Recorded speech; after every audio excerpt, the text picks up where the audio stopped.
This conference will now be recorded.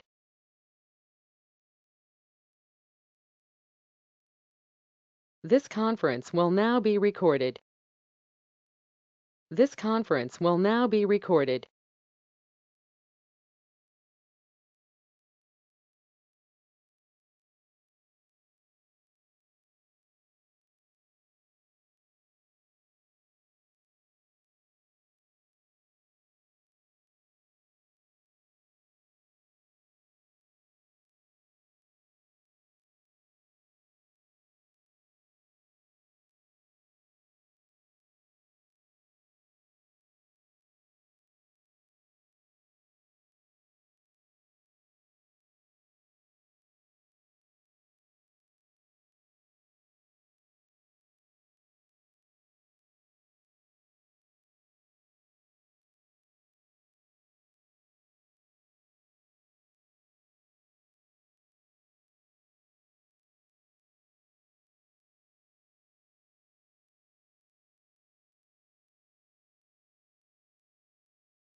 In order, would you please join me in the Pledge of Allegiance?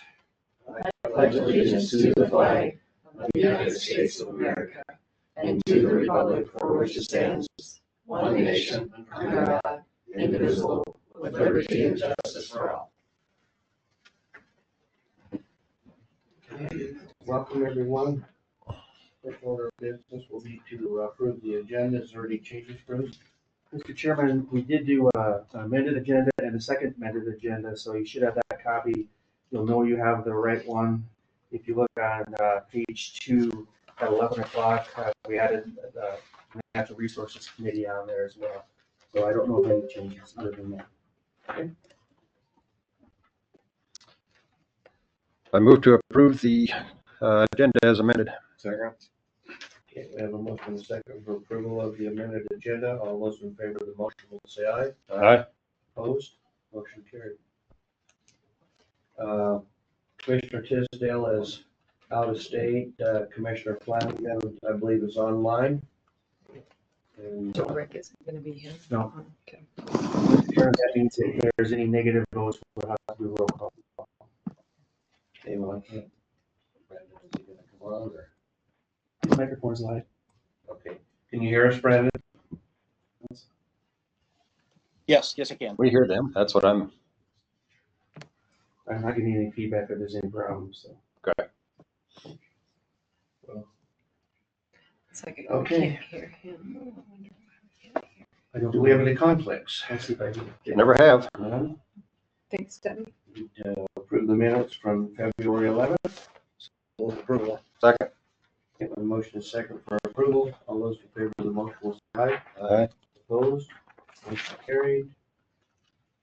Bills, what's your pleasure on the bills? I've had my questions answered. I don't have any questions. I move to approve, pay the bills as presented. Approve the bills as presented. Second. Okay, we have a motion is second for approval of pay the bills. All those in favor of the motion will say aye. Aye. Opposed? Motion carried. Do we have any travel requests, Brenda?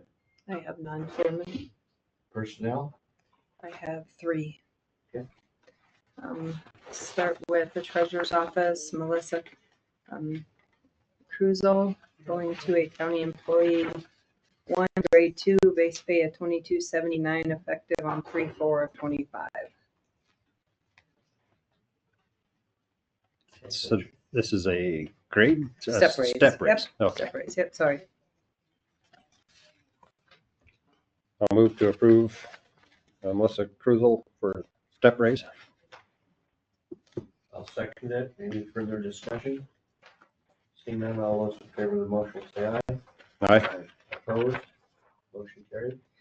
Okay, and then I have 2 in the sheriff's office. I will present Luke Hitzmiller is a new hire. He will be a correction officer 2, grade 3, base pay of $26.61, and that'll be effective 3/5/2025.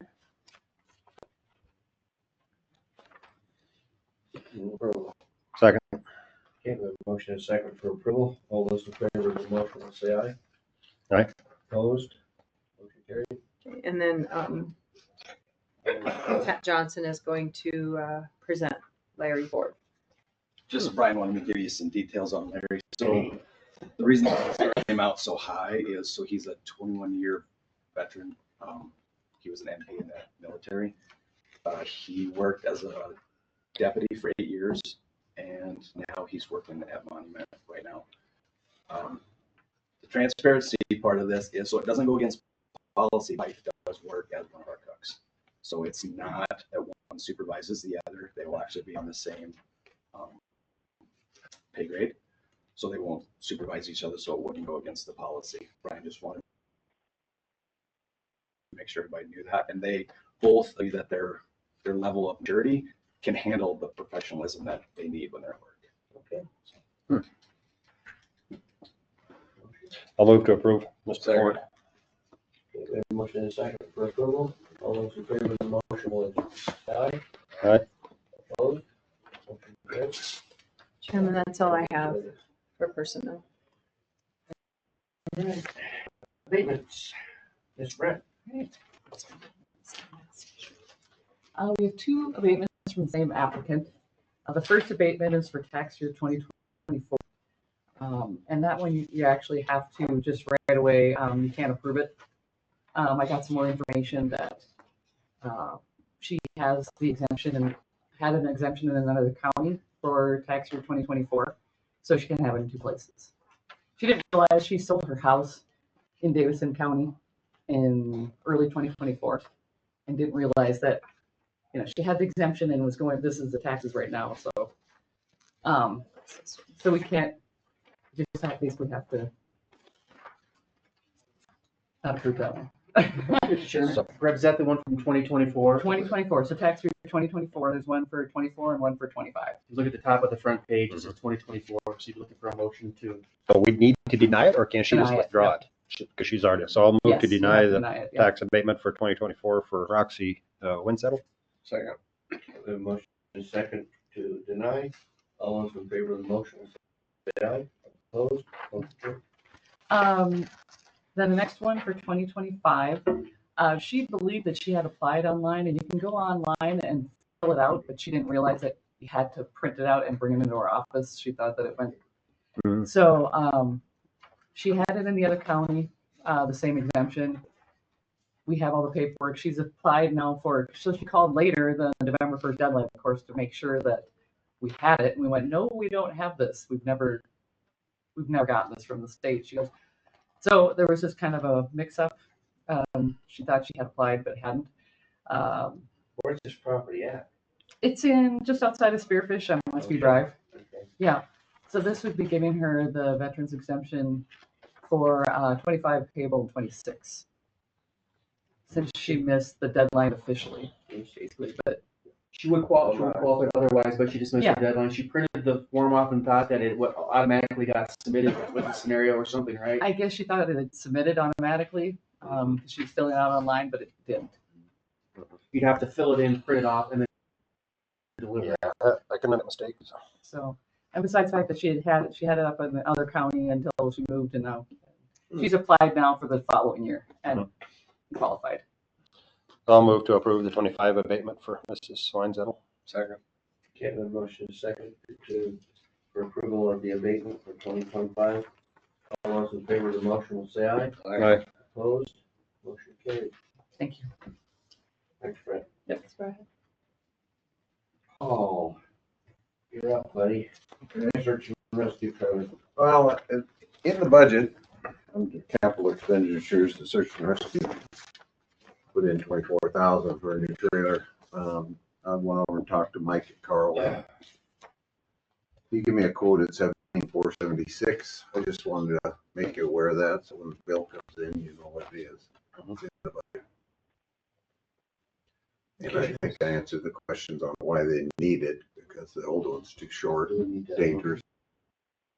You traded the old one in either, did you? No, did not. It'll probably go on Purple Wave as soon as we get the new one. So then you have to surplus it. When's the new one supposed to get here? He said it could be 2 to 3 months. From now. Yeah. So if okay, then I'll go talk to him and he'll order it. He hasn't ordered it yet. Oh, okay. Just to close up. And it's just for snowmobiles, isn't it? Right, we can either put snowmobiles or ATVs, either one. Okay. All right, thank you Thank for you. the update. Okay. Patrick, Sheriff's report. Anything to bless us with? I don't think so. The move's going well so far? It's going well, yes. Anyone have any questions for the sheriff's department? I don't think so. All right, thank you. Thanks. Yes. One other housekeeping matter. Right now I have you, Commissioner Jennings and Commissioner Tisdale going to the spring workshop in March. April, I don't know if anybody else is gonna go, so I'll submit that for payment, so you'll approve payment at your next meeting. So this would be the last time if anybody else is interested. You don't carry it I'm over? not gonna go. Okay. Thank you. I know Brendan's with us. I haven't seen anything happen with this. I had the mic on for a little bit and he let me know that the mic was hot, so I know you could hear, and I haven't had any other input from him, so I think he's. Can you hear I'm us, here. Brendan? Yep, if something goes on, I'll definitely let Bruce know. Can't hear him. We I can't need hear to get a him. hold of Greg after the meeting and let him know that there's some audio popping going on. The settings were right.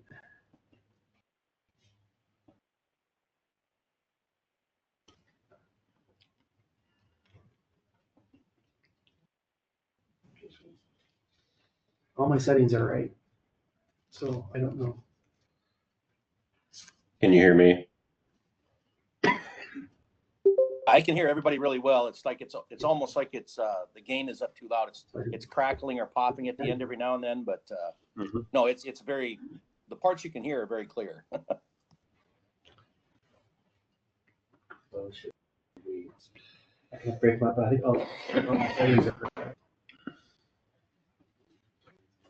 Microphone don't is think used. people in the room are not hearing us. That's right. Headphone, DNR, yeah. As far as I can tell, my settings are Well, really we can probably get started on Mr. Bay, but we won't be able to do the bid opening until 8:30, correct? I think that's all he's got. So we got plenty of time here anyway. Yeah. Should we take a little break here and try to get Brandon going? I can try. Okay. We'll take a 5-minute break. I'm gonna need the microphone.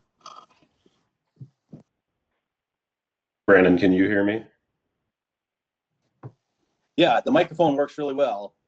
It's almost don't like think- it's almost think like it's they're being hearing us. overdriven. Can you hear me? I can hear you. I don't think they're hearing us in the room though. Oh, I think Yes, we I can don't know hear who each I'm other, but they're talking to not right picking now. us up. who is this? This is Dave Taylor. I'm calling in for the public section. Oh, okay.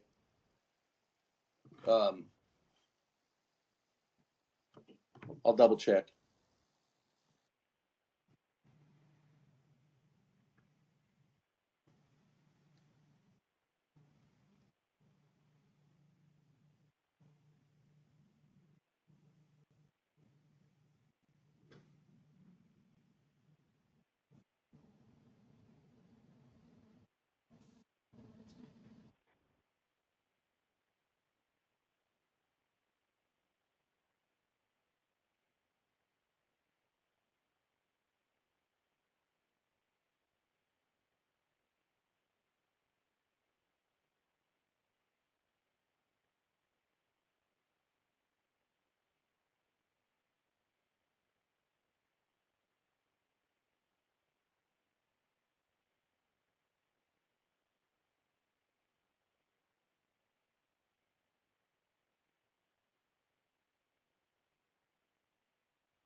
Can you hear me yet?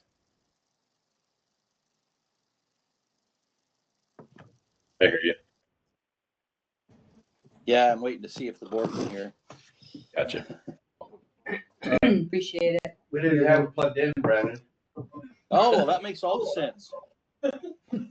Dave and I are becoming real good friends here on the outside.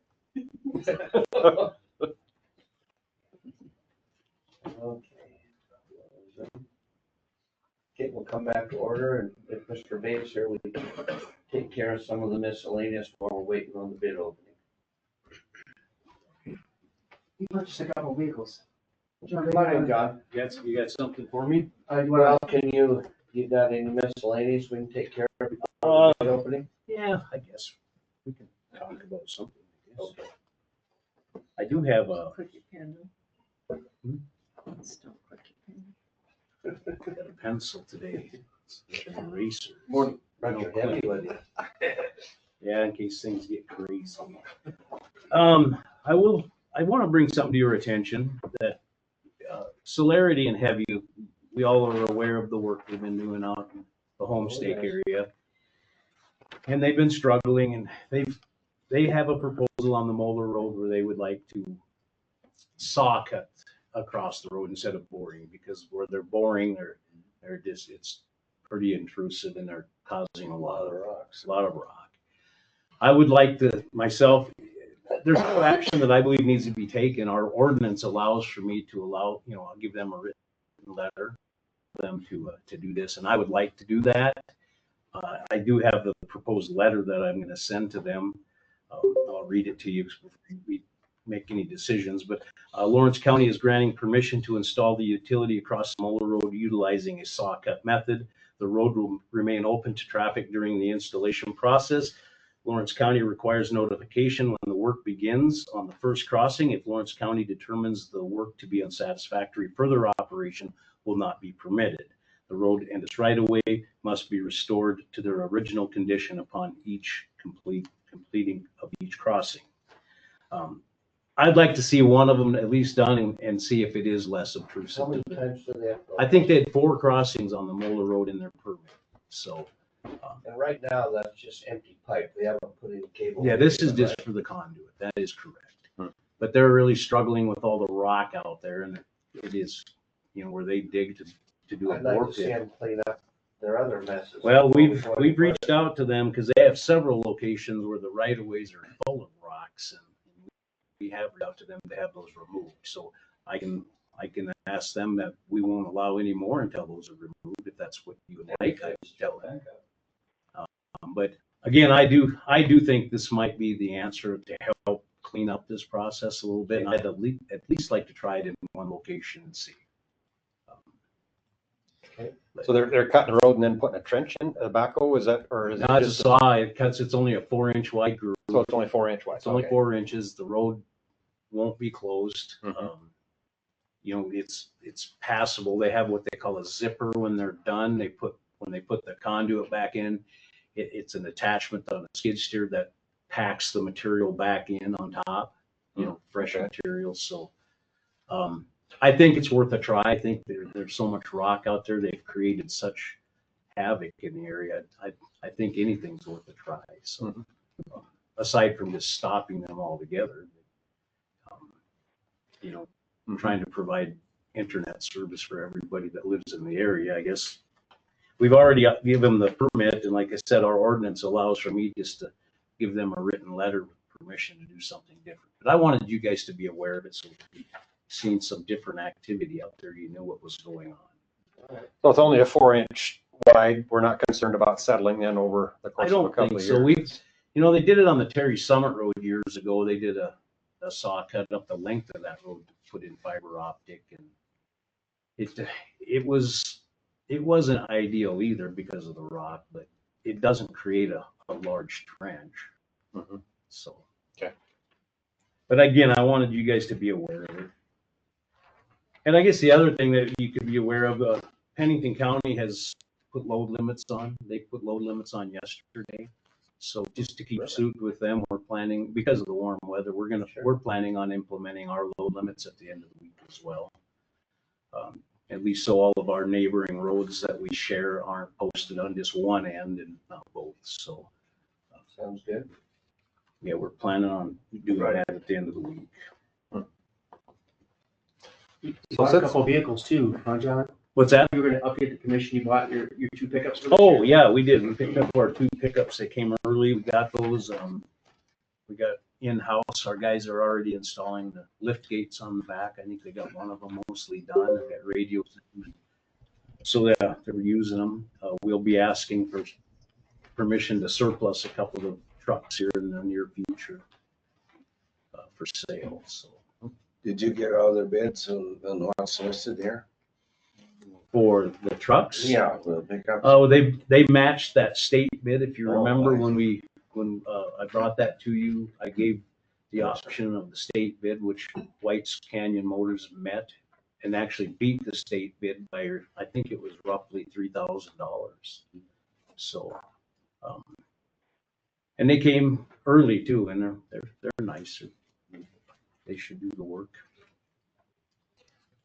Since you got a minute here, the load limits, how do we do with the enforcement of that? We send a letter to the state highway patrol Mhm. and, you guys already authorized the chairman to sign that letter. It's Mhm. already been sent. Mhm. And now what we'll do is we put an ad in the paper that Mhm. should be in today. And then we will, contact the law enforcement and just tell them that we are putting them up. They can't enforce until the signs are up by state law. The sign has to be up before they can enforce anything. So it's up to the highway patrol to enforce that? That's correct, carrier Okay. enforcement. Okay. Yep. And we'll be reaching out to them at the end of the week after we have all the signs up. Usually takes us, we can get them up in a day, all of our signs, so. We'll let them know as soon as we got the signs up. That is a requirement of theirs, that the signs have to be in place before they even attempt any enforcement. Sure. So did they do routine checks on county roads? Yeah. Or is that by a complaint basis? I think either or. They once they get that letter, they send their guys around. They just randomly pick counties and they make patrols. Mhm. But then also, if we feel we have had some issues on the North Rochford Road, I believe it was 2 years ago, we called and asked them to come up, and they did, because the contractor that was working at our house they were hauling pretty heavy, and so they came at our request. Mhm.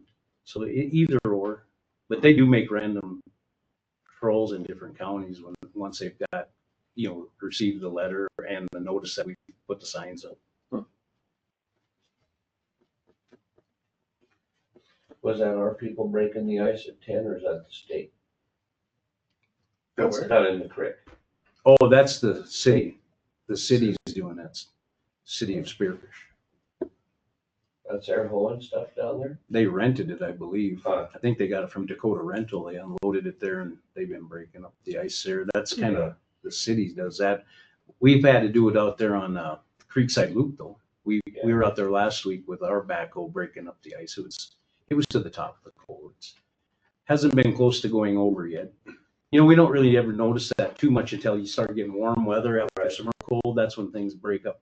They get loose, the ice comes down, plugs up the culverts, and then it goes over. But we've been fortunate. I don't believe it went over at all last year. So It was thawing out pretty good. Yeah. And those culverts are completely melted down now, so we're pretty good. yeah, we should be good. That's their land there, Bob. Huh? That's why I complained about the weeds. That's the city land. Oh. Well, we got 5 minutes to wait here for the bid opening, John. Do you guys have any issues that you would like to talk about? No, you guys are doing a great job as far as I'm concerned. And we've got the best county roads in the world. Well, thank you. We have had some feedback on our minimum maintenance article that was Well, in yeah, the I've paper. had a little bit of that. I expected more, to be honest with you, but not too bad. And everybody's been fairly understanding. I think everybody understands that, the service that they're getting now is probably not going to change that much. Right. It's just going to be that they're not going to see us out there for every little snowstorm. So No, 4 inches or more, right? that's correct. That's what I've told them. And that was, I had a call or two, and that was kind of the concern, was a big storm that they couldn't get the road open on. I said we would still be there. Maybe not as timely, but we'd still be there. Correct. And it is just following our existing policy that we've had on the books for years. It's just, we're going to follow it a little stricter, I guess,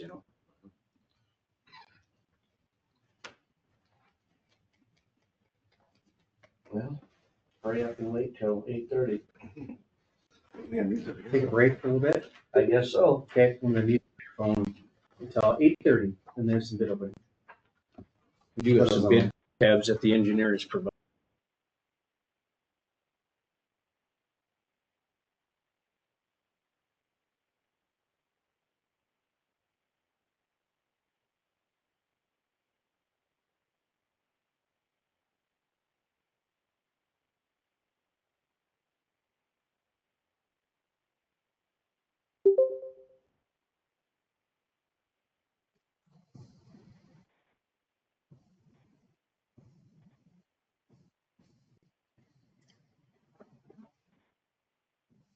Gentlemen, can you hear me? We can hear you. We're just muted for now. We're waiting till 8:30.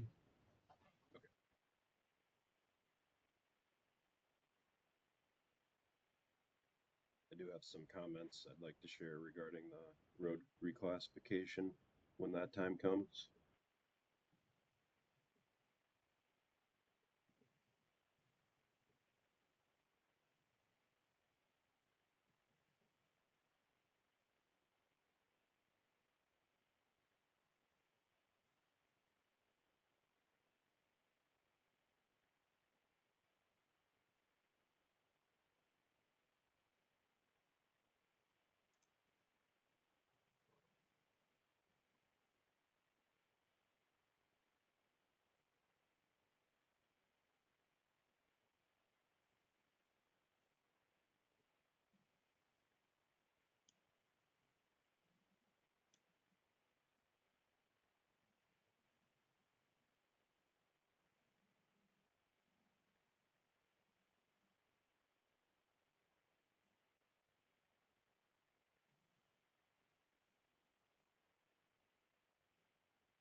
On West 14, the full length of that. That's what we crack sealed last year. We're gonna do chip seal on that this year. Our remaining portion of North Rochester, excuse me? Clear to the state line. Yes, sir. And then, last piece of North Rochford and that little piece of Hannah that we did at the same time. So those will be the ones that were. Okay, call the meeting back to order and turn it over to you to help you do it, John. Yeah, this is the time and the place set for the bid opening for the 2025 chip sealing and box seal project. That was correct. For those listening. Chip seal.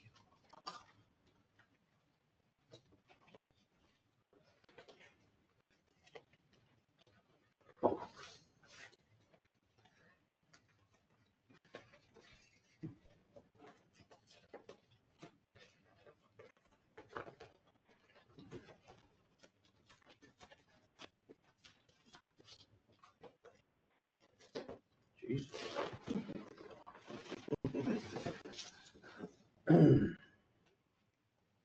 Crack seal.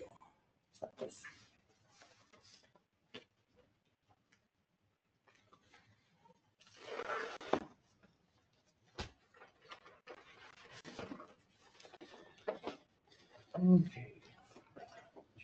We got 3 bids for chip here. I guess the first one is by Bituminous Paving. Bid bond.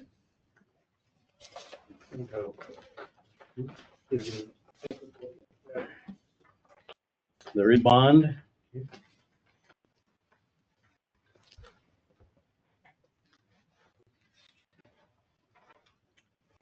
And the proposed total bid is $628,281.50. That's 628,281.50.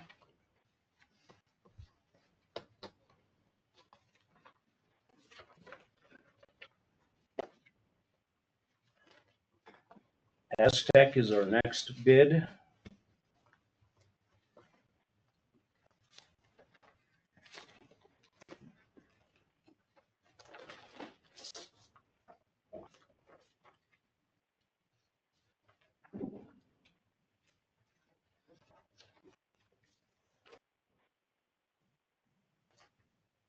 There is a bid.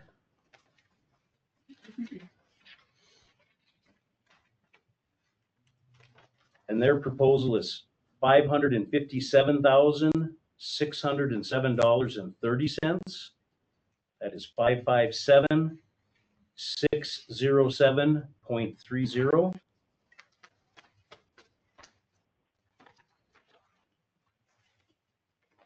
And Simon is our last one here.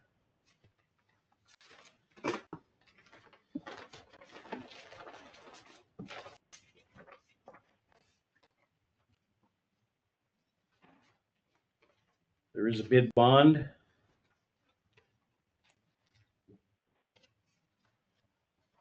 And their total bid price is $608,952.00.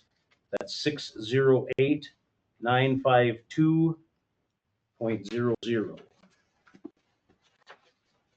Let the engineer look them over.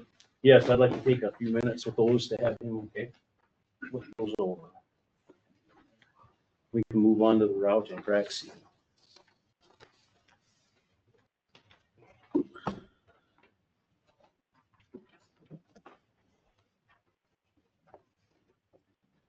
So this is the time and the place for bid opening for 2025 route and crack seal projects, online. Correct. This is for 4.46 miles of the Whitewood Service Road, route and crack seal 4.2 miles of the Whitewood Valley Road, 1.4 miles of Hillsview Road, 1.04 miles of Westview Drive, 1 mile of Brookview Road, and 0.57 miles of East Oliver Street.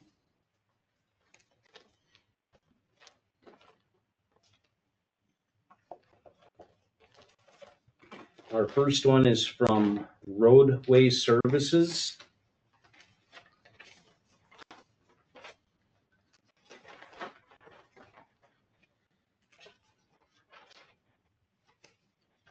There is a bid bond.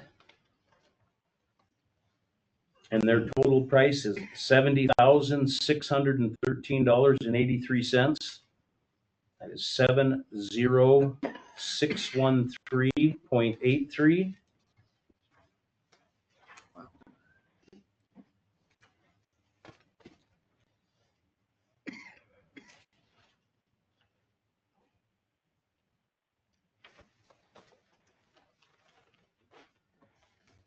Aztec Corp is our next one.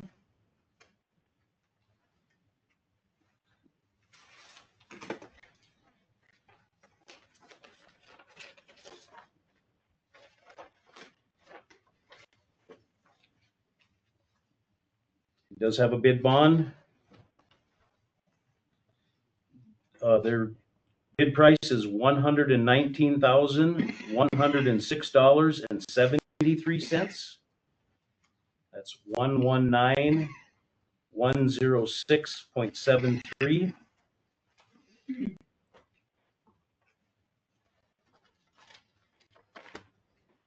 ASCO is our next bidder.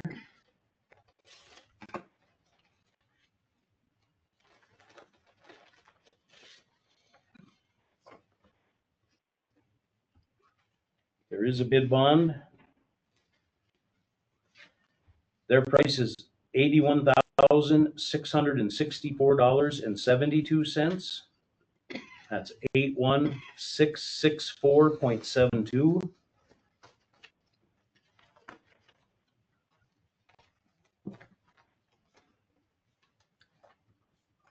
Highway Improvements is our next bid.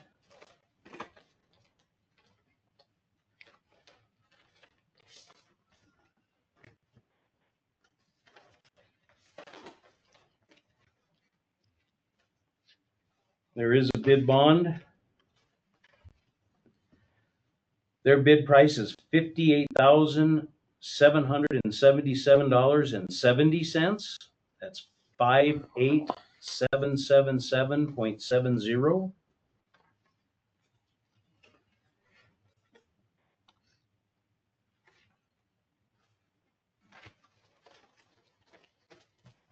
Quite a lot of difference there. Yeah. And our last bid is Dakota Asphalt.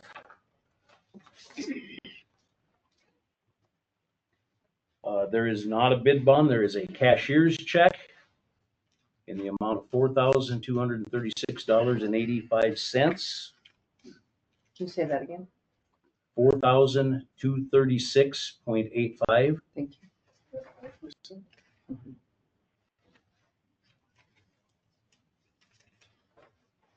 And their total bid price is $84,737.03. That is 84,737.03. And again, we'll take a few minutes and we'll go over these and we'll be back. That was all you had to clear your schedule, John? That does, unless you have anything else for me. We will be back in a little bit. Chairman, can I talk about the legislative session? We had some discussion at 10:30 about that. Yeah, let's do that because we've got public hearings. We got 20 minutes here. Yeah.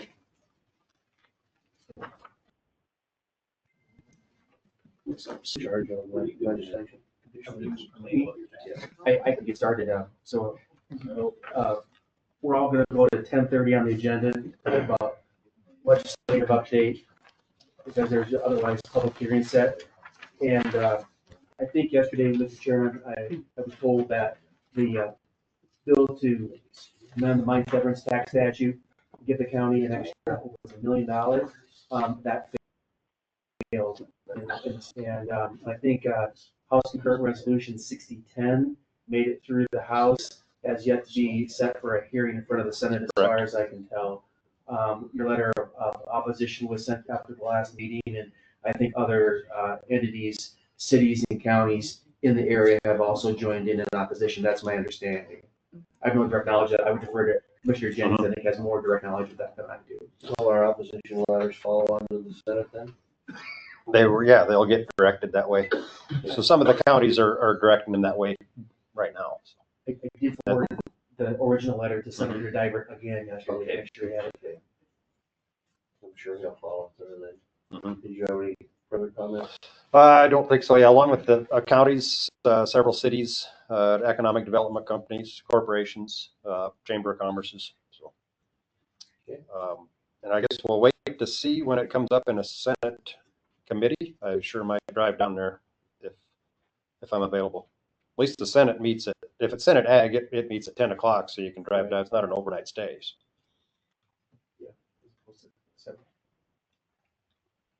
Number of property tax bills, we're kind of waiting to see exactly what's gonna pass yet. It seems like there's great deference for the governor's bill, from what I can tell. A lot of discussion, but nothing's passed yet. A lot of election related bills as well. So we're watching the governor's property tax bill. It sure could affect Lawrence County by capping the growth.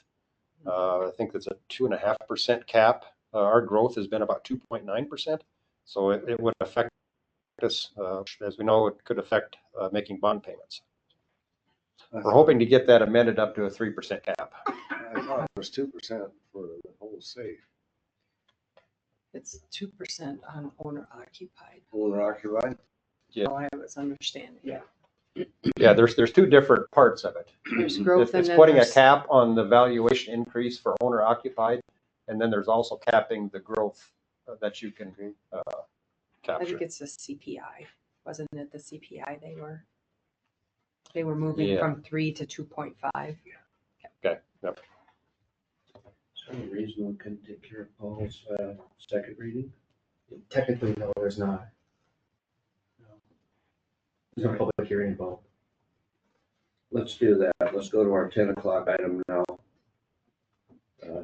We've got to wait till 9 for our public hearing, so this will be the time and place for a second reading for amended ordinance 2025-01, regulations on open burning. The first reading was held February 11th, and today we have our second reading and our adoption if we so choose. Mr. Chairman, I haven't heard any feedback on it since the first readings. Commissioner Sleep? How does that change the last year's reading? Well, this has some teeth in it, where last year's we didn't. I wondered about that. There's a penalty involved. Before. Mr. Chairman, I think the original ordinance was it from, dates back to 2011, I think, or sometime in that vicinity. Yeah. And so it's the same ordinance. It's essentially, I think Paul did add one extra definition. Yeah, it would. So, and then it adds a penalty provision. The other thing it does is it does repeal the earlier ordinance. Did that to be clear instead of trying to amend that. Just the old one goes away, it gets replaced with this one. So that's sort of the operative effect of what you're considering today. I thought we followed along the federal guidelines up the lake. That the federal government did for fires. Well, you're in the fire protection district up there. Yeah. Yeah. Right. It's the rest of us Just on lowlanders. the north side there. We're just North of the interstate. Essentially Yeah, north of the that's interstate. right. And so, yeah, no, this does not require a public hearing, unlike a planning and zoning matter, just the first and the second reading. So if you vote in favor of it today, it'll get published twice in the newspaper, I think. So it's just once. And 30 days. There is no emergency clause on this one. Okay. What's your pleasure, gentlemen? I move that we adopt ordinance 2025-10, the fire burning ordinance. It's 01. So one, Yep. It's 01. Okay. 2025-01. I'll second it. Any further discussion? Seeing none, all those in favor of the motion will say aye. All right. Opposed? Motion carried. These publication, I can put those out. I haven't been 20 days after. I'm gonna have to check on We're still ahead. 20 or 30. Mhm. that. I have to double check. I'm just gonna do it. Let's go down to the 1045 one, and I guess I'd like to carry that on over till our next meeting, the Sturgis ambulance agreement. That would be my desire to wait until next meeting. Let me do the briefing. I'll make a motion that we do that, so you can Continue. have it on the books. Second. I'll second that. Okay, we have But a I motion and a second. would like a little briefing Further discussion? discussion on that. Go ahead. Yeah, so we've been working with the Sturgis ambulance. We budgeted a certain amount of money in last year's budget for them, and apparently they've come to us wanting to increase that. So we need to get some more information for the number of calls and look at the area that they're servicing before we make any decisions on that. So we just need some more information. So it's necessary to continue it. Mr. Chairman, I can add that I'm sure that you might be interested.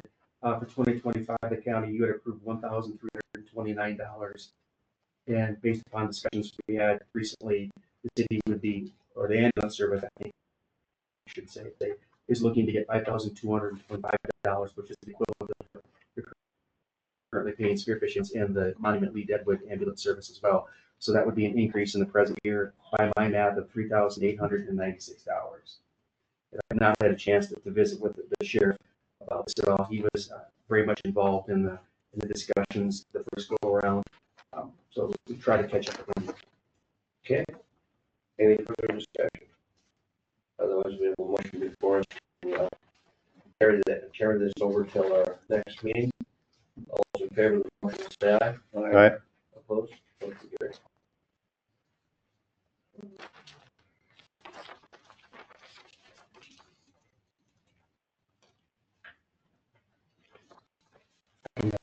Transition, I think we go up for a little bit, have hammer down, we can get set up for them, so he's ready to go. All right, sounds good.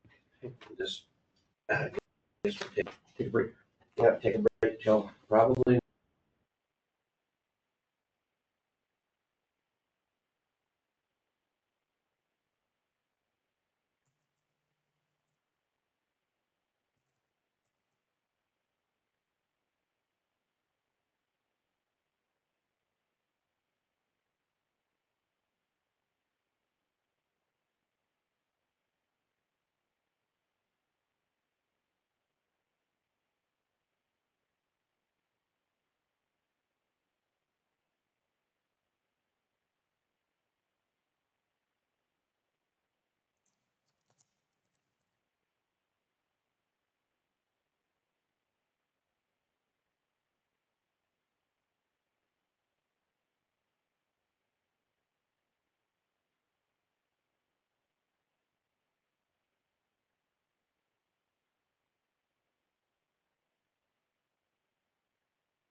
There we go. Okay, we'll call the meeting back to order and, highway superintendent is back in the room.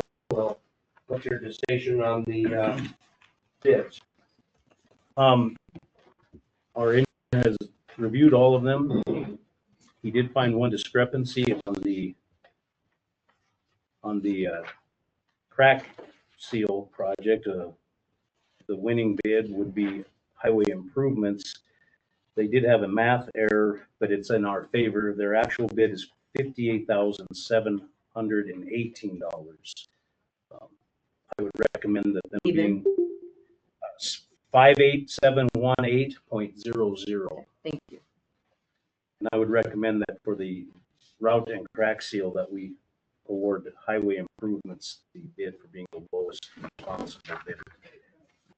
I'll move we accept incorporated.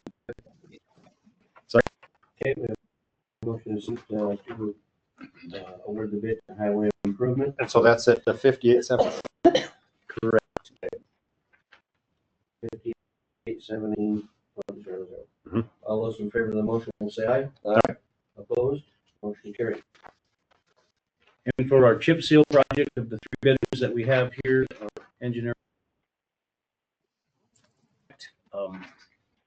Aztec Corp being the lowest bidder at 557,607.3, $557,607.30. They're the only bidder that is actually under the engineer's estimate of $578,304.60. So I would recommend that we award the bid to Aztec Corp for being the lowest responsible bidder. I move to follow the superintendent's recommendations and award the bid to Aztec. Okay, we have a motion and a second. All those in favor of the motion will say aye. Opposed? Motion carried. All right, thank you, John. Thank you, and thank you, Rose, for being here, and all of the bidders that are here as well. Go back into. Yeah, I'll check. And bring them back. Let Amber get set up here and we'll come back for 4 minutes.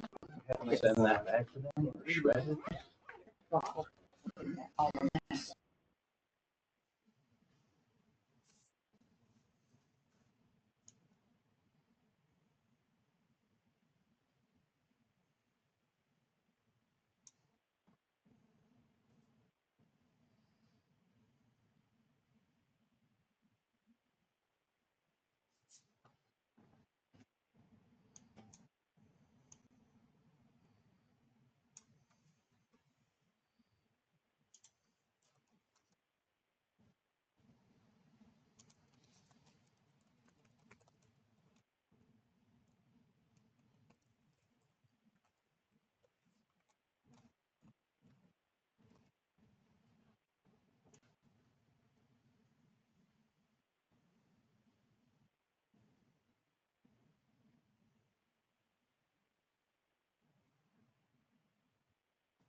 To recess as county commissioners and come back as board of adjustment. All those in favor of the motion will say aye. Aye. Opposed? Motion carried. He's not on there. Yes, he is. Well, he That's is, but he's PDF. not. He's not. All right. All right, the first one is 9 AM. Public hearing for conditional use permit 495. Rep from Scott Anderson. Amber, do you wanna bring us up to speed on this one?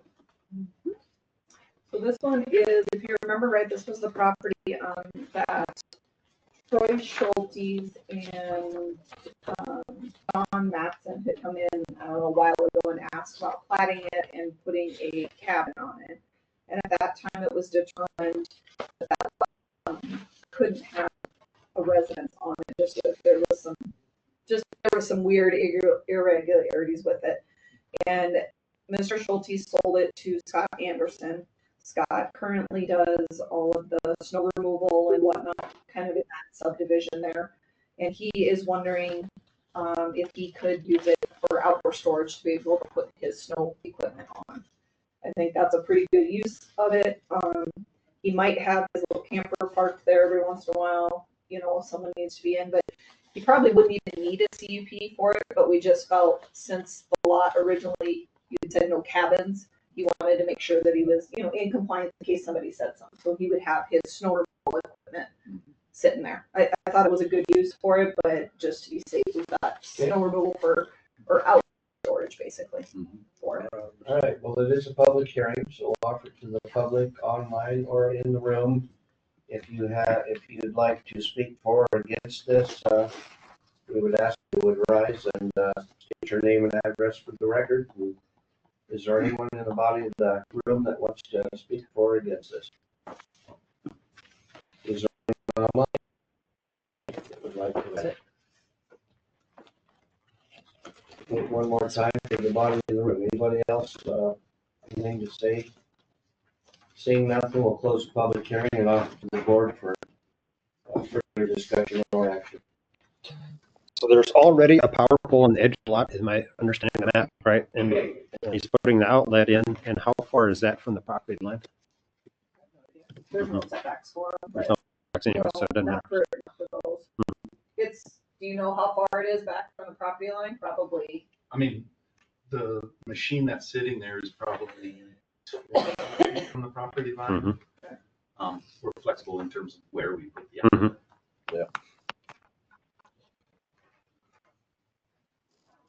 I think it's probably a good use for that lot. It's been a challenge to find a use for that lot, and that sounds like it's not going to be very intrusive. So I would move that we approve the conditional use permit with the conditions as listed.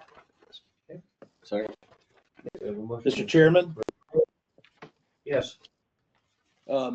my concern is this may be a step to trying to add some kind of building, whether it be a pole building or something more permanent. I'd like to see a condition added that there will not be any structures placed on this lot with regard to the CUP.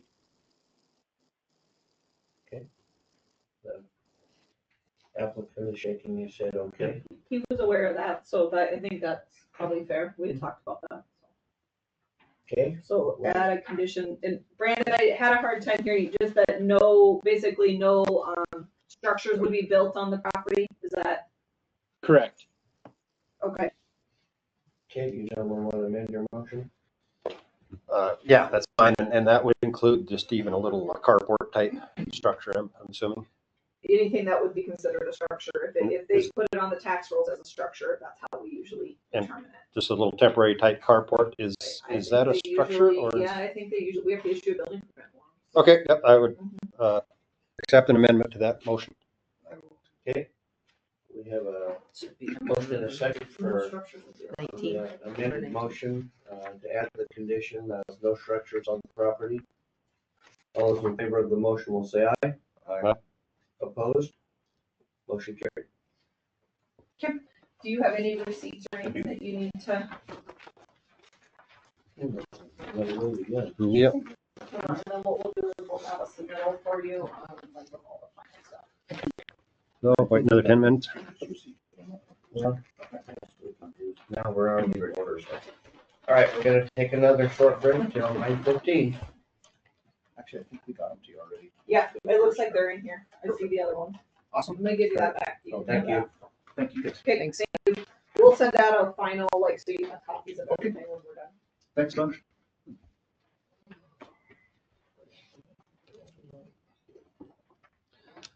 So we can't be early on public hearings. Can we be late?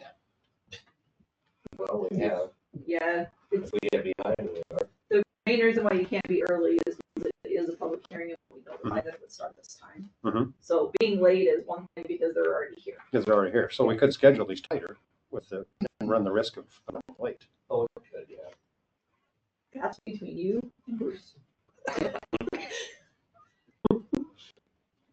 He's not here. Can you just carry that message for me? Nope, Well, the planning and zoning, you guys aren't. We don't do any state times. time, do you? we just stayed at that 1:30 and. Yeah. Yeah, it just- And sometimes you can end up with a really large group in the room. Mhm.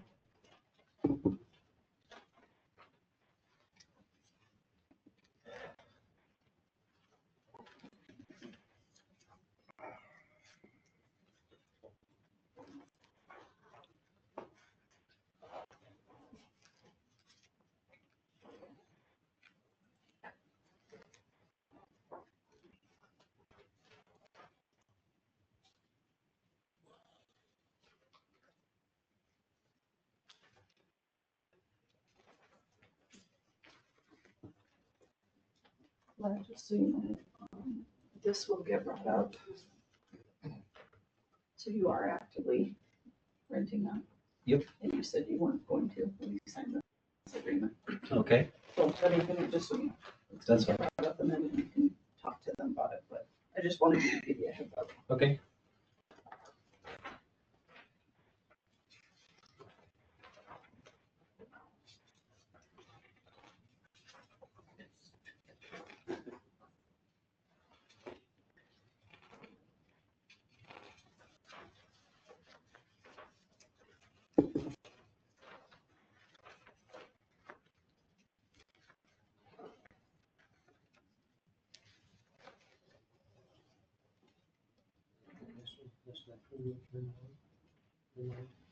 One of them did I see? The variance. That's what we got tonight. The variance got you.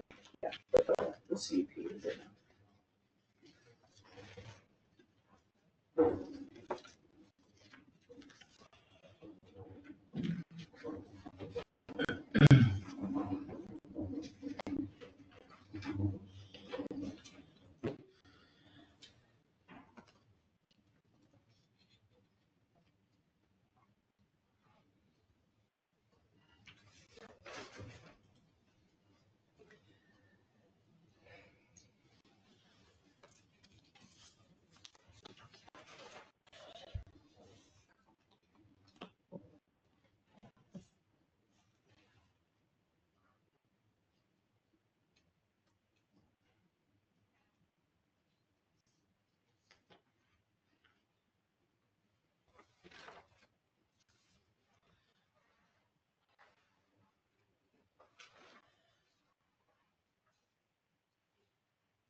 Your dad, everything go with you, Nope, I'm totally retired.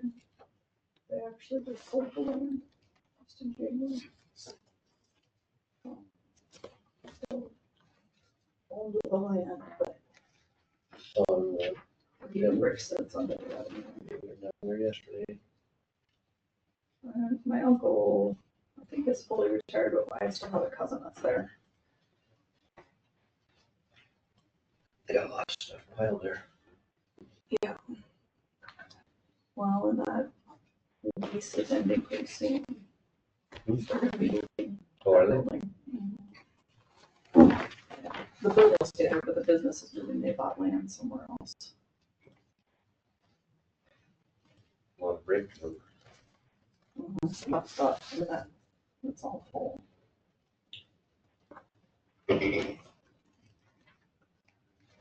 But I don't know for sure when they're gonna start construction on a new structure. Is it close by? Not on Devon Avenue. No. Oh,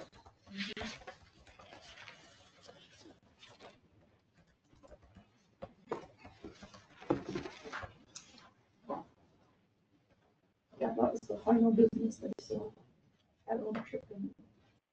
seemed to be. Not great. No, that was what he gave himself for his birthday. Himself. Gave himself a birthday present, and sold the last of the business. So he signed it on his birthday. I was like, really, Dad? He's like, well, I don't ever get anything out. So I want that. I want that for my birthday. Starting it to be here. We gotta come up with something for Sarah to write about. I'd appreciate it. I'll see if I can cause a war or find something for you. Thank you. I Just promise I'll be good, put it in the Sarah. paper, it wasn't my fault. I have been good. No, you have been good. It's very boring for me. I like that. I like it when the only time my name's in the paper when it's a notice, because I'm required to. Other than that, Oh, I couldn't tell you the last time that happened to me. what's that? But my name wasn't in the paper. I know or it. something. Every week there's some notice of some sort. Is your school board up? Are you? Yeah. I submitted my. Sounds like right now it's just you, right? You and Robin. Or somebody else bringing one in. I don't know. Shoot. We were really hoping that one would be on just the two of you. And you could withdraw them. If it was I somebody- couldn't withdraw it. Should I? When's April, the election? Yeah. So it's April what, 9th. February, Friday? I think Yep, the the 28th, 28th. right? That's Yeah. when they all have to be in. Friday at 5. So you did decide to run again? Yeah, I turned my petition in Couple weeks ago, they. a week or so ago. Did you? Yeah.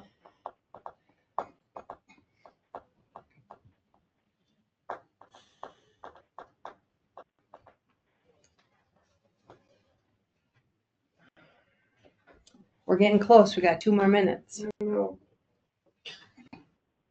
this one, and then we gotta wait again. I know. Sorry. You guys haven't talked enough today. I like that. We're kind of a quiet little group. Apparently Commissioner Tisdale does most of the things Yeah. without him or without. We could blame Brad. He's here to defend himself, so that's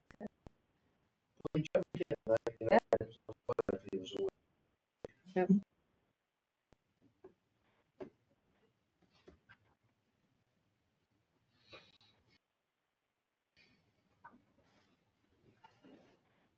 Network connection. what's that? It just popped up for network connection. Say when. 1 more minute.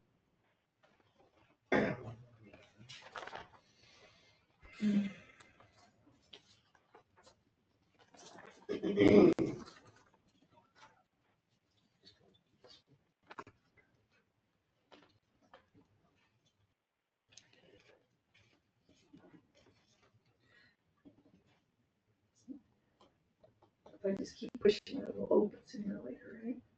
Okay. All right, we'll come back to order. And Board of Adjustment, and our next item is a public hearing, conditional use permit 496. Ladd, Laura McCluskey. Amber, do you want to bring us up to speed on this before we open the hearing? Yep, the property is on Park Forest down off of Wasp Road and One Horse Road. The access is existing and it comes off of Wasp Road. Property is currently being used for residential purposes. They do have a guest house on that property, and so the house was built, guest house was built. They did sign a deed restriction at the time that the house would not be rented. And that's what we normally do when we do a guest house. We have just yesterday, I printed, it is actively being rented on Airbnb, VRBO, so I wanted to provide that information that was not provided to planning and zoning. We just found out about it. So it is on there. I was able to show that, so he is against the deed restriction that he put into place currently. But with that, he is proposing to get a conditional use permit for a specialty resort for some camping sites up there. Will be utilized with basically putting teepees up. So kind of like a cabin, but not a cabin. It's just the teepees instead. This will be teepees, not they're actual teepees that he wants to put up there. They would have portable restrooms, pumped as needed, and then the water would be hauled in for those sites, so they wouldn't be, like putting in a new well or anything like that. We use the same conditions that we would normally use in kind of a specialty resort campground type facility. With that, there's two conditions on here.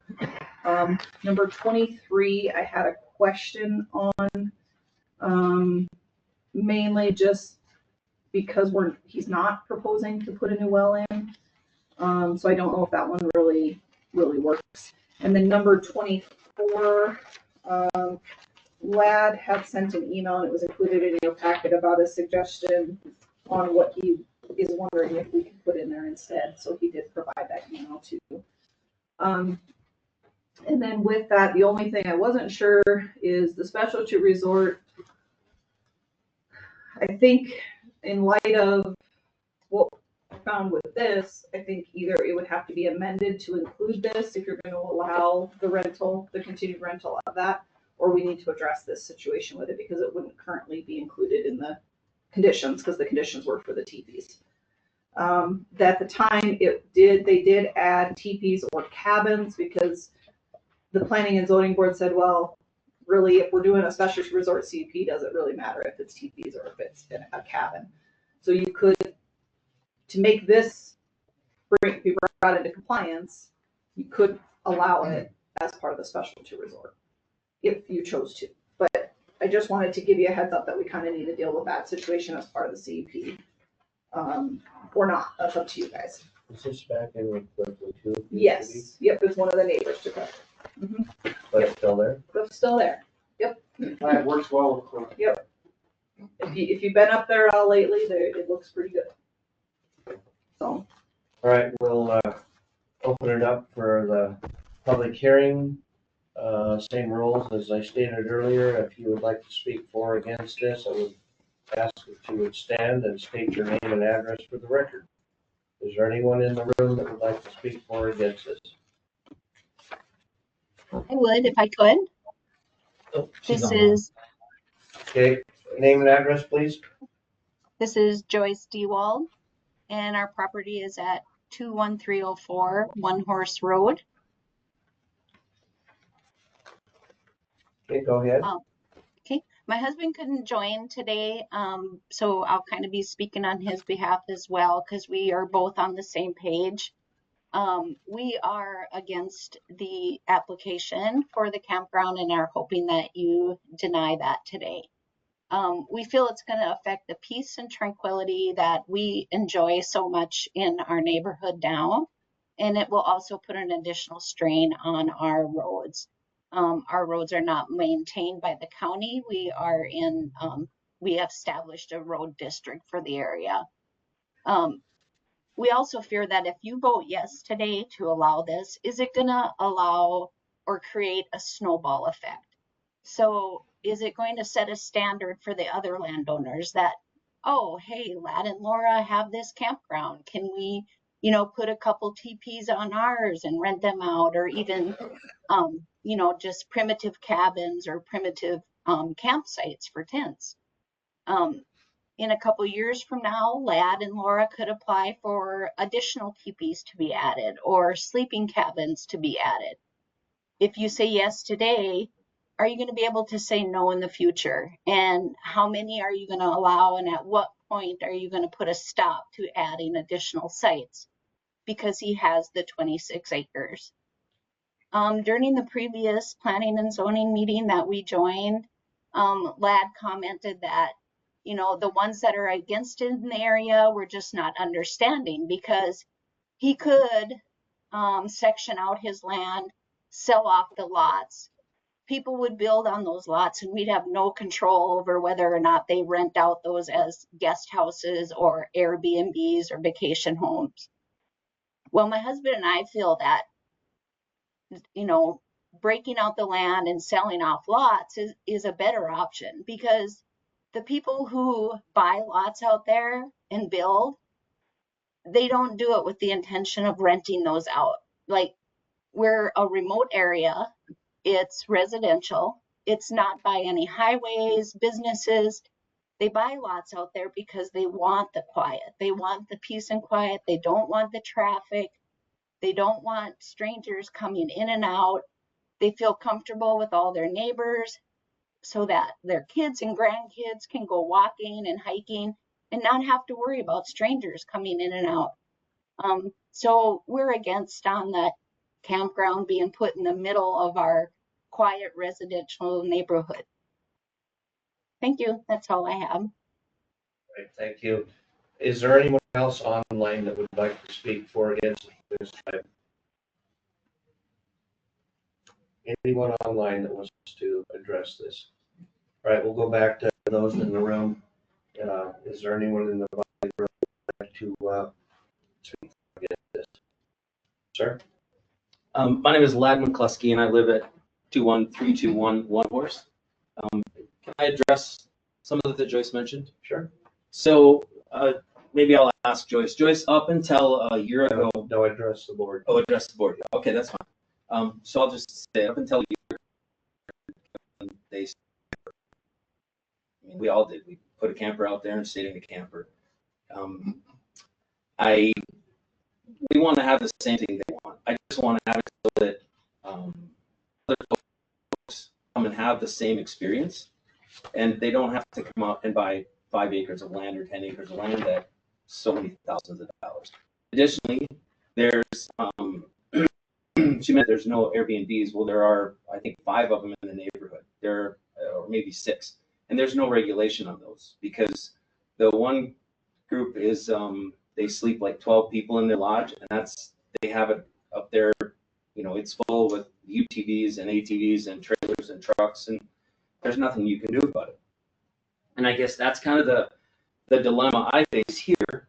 So when we bought this, we ended up buying 20 acres, and then we bought another 7 acres from another neighbor so we could have a driveway on Wasp. And you guys have no problem whatsoever what someone does with the house. So if I go out and I build a house, and I take that house and I let it go up to rent, and I live somewhere else, that's perfectly fine. That's completely legit, the way I understand it, to do that. However, the fact that we came out and we tried to work with the county and do what's right from the beginning, and I'll address the Airbnb in a second, but we want to do the same thing. It's just that we want to live there and have some control over it. So in the past, I've owned rentals, quite a few of them, and I hate them. They're not what they should be. If you have a long-term permanent rental, it's a pain. And nobody wants long-term permanent rentals. And what I'm trying to do is the short-term thing. And if you guys know what Airbnb and VRBO are, you get a chance to see the rating of the person that's going to come and stay before you accept their reservation. Now, I don't do that myself, but we have put limitations on it so that no one comes and stays that has a poor rating. If they're new, if they've never stayed at VRBO before, they don't get to come. We restrict them because we want people that are going to come out there and be respectful and take care of the place, and also take care of, because it's not about the money. It's not the idea that we're trying to make a ton of money doing this. It's an experience. That's why we're looking at, we have a teepee. We want to put it out in the forest. We want it to be a walk-in site. We want to have a place for people to park by our house, not down by the road, without trailers, that kind of stuff. We've already agreed to all these restrictions. And if you look at our plan, is a 3-year plan. We'll do one the first year, one the second year, and one the third year. Most people have seen when they got the letters is they saw, oh my gosh, they're going to put a campground or resort in. We don't want a campground or resort. So there's no possible way, and just like the last thing that was brought up about the building, there's no future plans, because that's one of the people that was decent. They called me and said, hey, can I talk to someone? I'm like, yeah, sure. And his concern was Project Creep. He says, well, if you have 3 now, what are you going to do in the future? I said, look, we want to have the occupancy set up similar to what it would be if we sold off the 4 other lots, right? So if we sell off 4 lots, plat it out, sell the lots, you can build houses. And if that's what people want, then, that's the dilemma we come back to, right? Because there's no restriction on that, where there is this massive restriction here to send out all the letters, to notify people, to get the neighborhood stirred up. And what I really want to do is simple, and it's in the plan. I followed, all the other plans we've ever followed. And, I guess I would ask you guys to consider this and let it be a part to give people the same experience that all these folks have right now, right? Okay, Because what's the story on the? Absolutely. So, and this is my perspective. So I came in here 4 years ago or 5 years ago. I don't remember how many years ago it was. We had bought this 28 acres 10 years before that. I came in and I said, look, here's what I'd like to do. I'd like to have a place, but I'd like to have a place that we could live while we're building it, because I wanted to move completely. And the only way I could do that was to do the guest house, I was told, because I was told at that time, and I think the rules have changed, but I was told at that time that if you build a garage, that's your primary resident, then your house has to be smaller, right? Because that's what it was looked at. If it's your primary, yeah, but you came in and built a house that was bigger. Right. We built them at the same time, right? We built the house and the garage at the same time. We finished the garage, and then I finished the house when I lived in the garage. But I was told that I couldn't build a house or couldn't build a garage and stay in it. And that brings up a lot of questions, because that's what's happening right now. All throughout the neighborhood, there are people building garages, and they're living or they're staying in their garages, and then their plan is to build a house in the future. Well, that's what I was told I couldn't do. So that's the first thing. The second thing is, when I talked to planning about this, I was told probably 10 times, we don't regulate lodging. We don't regulate lodging. We don't regulate lodging. As a county, we don't regulate lodging. Okay, so I get that. I said, so what is the regulation that goes with this? It's rental. You can't rent it. Okay, so rental is a long-term rental agreement. When you rent something, you rent it out for a term. Lodging is totally different. I mean, it must be because you guys, the board claims that they don't regulate lodging. And up until I came in to file for this permit, and the reason I came to file for the permit, because I came to ask a question about building a deck, because you don't regulate lodging. We were going to build a deck and put a teepee out there. And then they said, what are you going to use it for? I said, well, my grandkids will probably stay in it, but also we probably will rent it out occasionally. Oh, we can't do that because it's a different use than it was built for. But it's a non-regulated piece.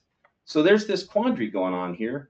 And if you don't regulate lodging, then don't regulate lodging. If you're going to regulate the use of something, then regulate it all the way through. And that's where this was at. Once I have people booked for the week of Sturgis. That's why it's on there.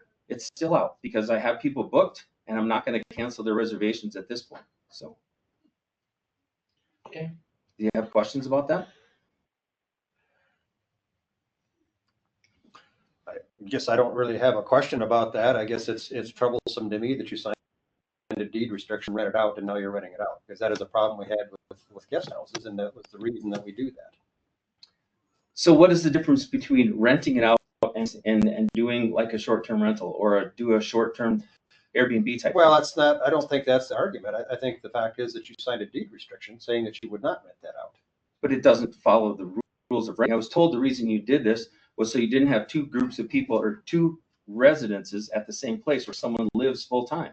You don't want, because the whole point was we didn't want two mailboxes. We don't want two sets of utilities. We don't want somebody paying rent, that kind of stuff. And that's the whole point was we built this with the idea that it would be rented occasionally. It's not even, so it's not full time. You know, there's not people there all the time, for goodness sakes. I mean, there's, it's a short term. Well, we'll continue the public hearing. Is there anyone else in the room that would like to speak for this time? Anyone? Anyone online that would like to address this? Okay, I'm going to close the public hearing and offer to the board for further discussion and possible action. Amber, do you? We're going to have to deal with the bed and breakfast as well in this. And I'm kind of disgruntled like you, as you are, Commissioner Jennings, that went against the deed restriction. But what? Mr. Chairman? Yes. I'll just make a comment and then I'll make a motion. A misunderstanding of the rules or the laws does not constitute permission, as we all well know. And I'll make a motion to deny this CUP and to look into the rental. At a later date, or? To look in the rental at a later date? Yeah, when we get a chance. Yeah. Was that your motion? Yes. Okay. I'll second that. Okay, we got a motion and a second to deny the application and deal with the bed and breakfast at a later date. Any further discussion? I had one question, and maybe it was in here that I missed. Is this a seasonal use or is this a year-round use? For the CUP, Yes, seasonal, 3 months, 4 months. 3 months. Okay. Pardon? One second before you vote, we're gonna pull up the rules for approvals of CUPs. Make sure we have appropriate findings. Okay. We'll have to do a roll call vote as well. Let us know. I can sit up. Yeah, we did a roll call vote. We don't know if people are voting. Yeah, we don't know. Well, we'll do it due to the fact that I'm just reviewing this deed restriction.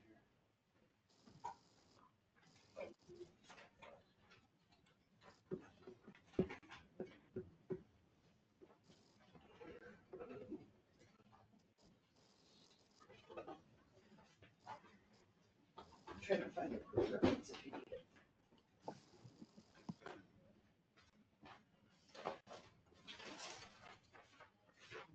You guys remember 3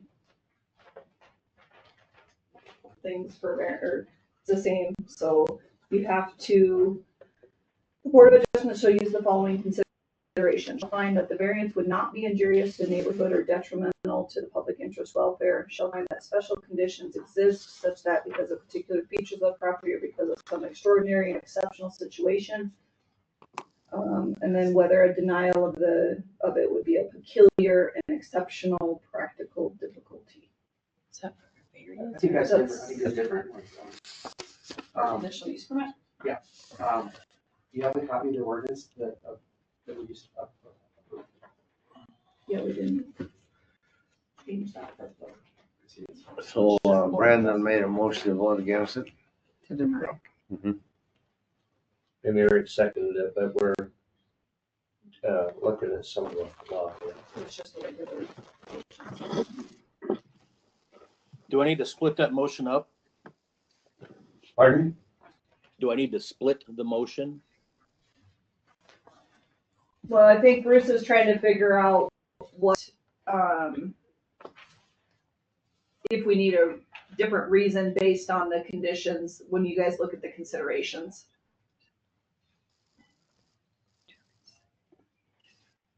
Well, I guess in my mind, the property isn't being used correctly as it is. it does not conform to existing ordinance. And so before we add to the problem, before we exacerbate, I would suggest that we deny this conditional use permit now and deal with the non-conforming use. We can incorporate that into the motion as a rationale, yes. Okay, you're incorporating that into the motion, Brendan? I think if that needs to be clarified that way, yes, I will. Yes. Okay, you second. I do, yep. All right, we have a motion and a second for denial with the stated exceptions and reasons. And we'll do a roll call at this time. Brenda, would you do a roll call? All those in favor of denial will say aye. Jennings, Aye. Sleep, Aye. Flanagan, Aye. Ewing. Aye. Okay, 4-0. Okay, so it's been denied. And we'll have to deal with the bed and breakfast. I guess I didn't know about that. get your office going on that one, but Amber, and then we'll deal with it at a later date. Okay. All right. What's our next one? I think we're good on this one.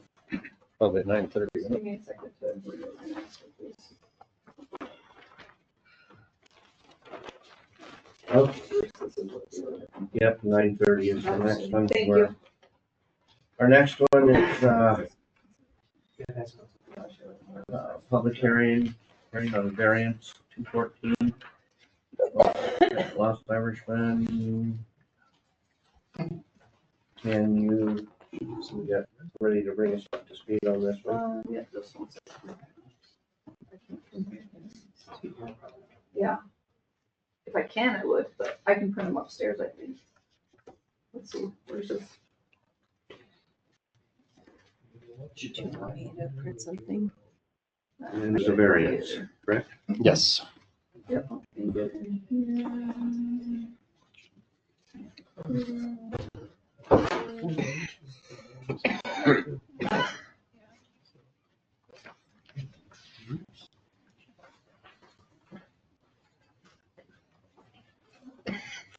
Alright, I think I'm ready.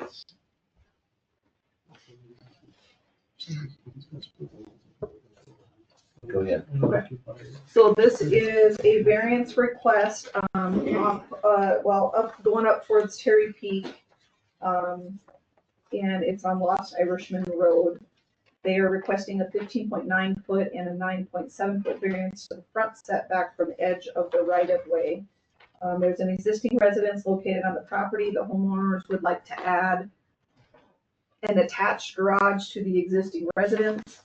The variance request is the front setback requirements off the edge of Lost Irishman Road.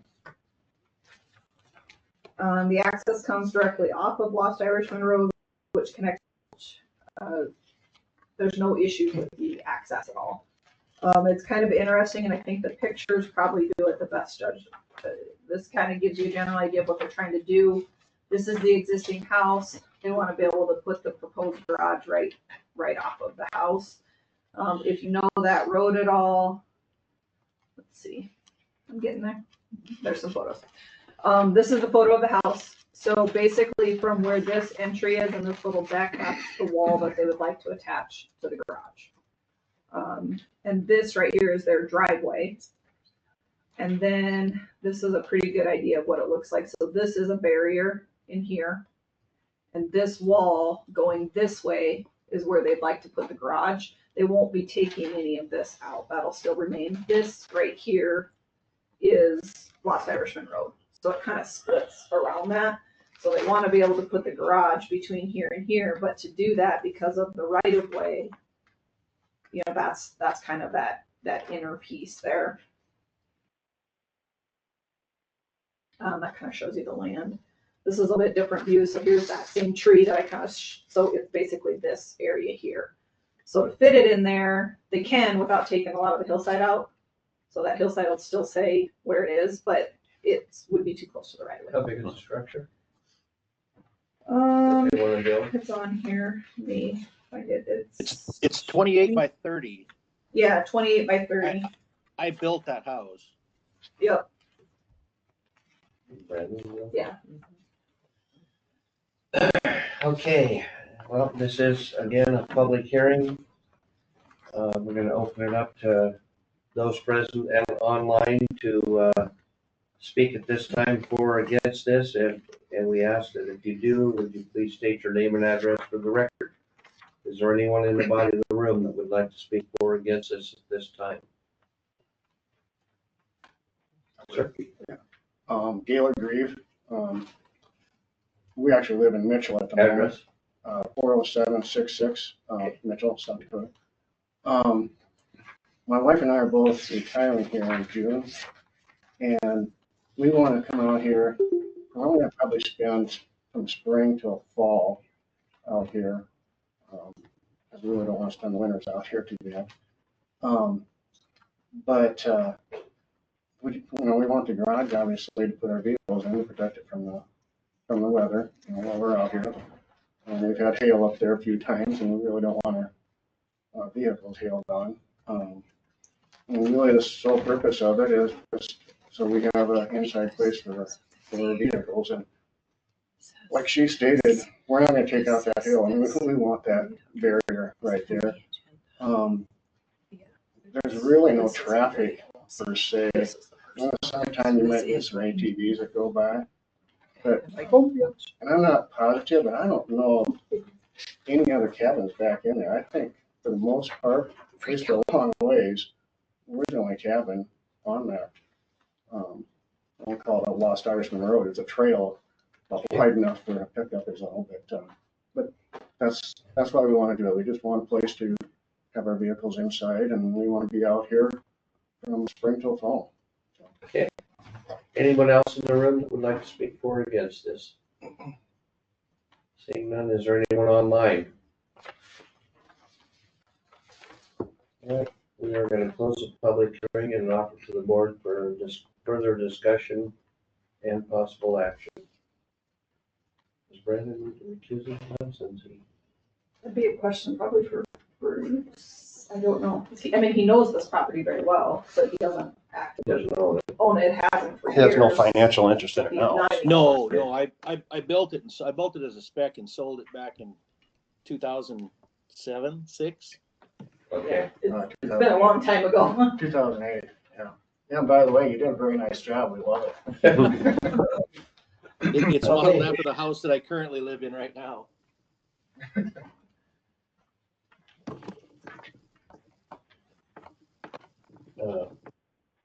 Gentlemen, I can't make any motion. Yeah, so I guess I understand what Mr. Reeves is trying to do. Can appreciate why he would want the garage there, but I don't think that it's necessarily a hardship, certainly not a hardship.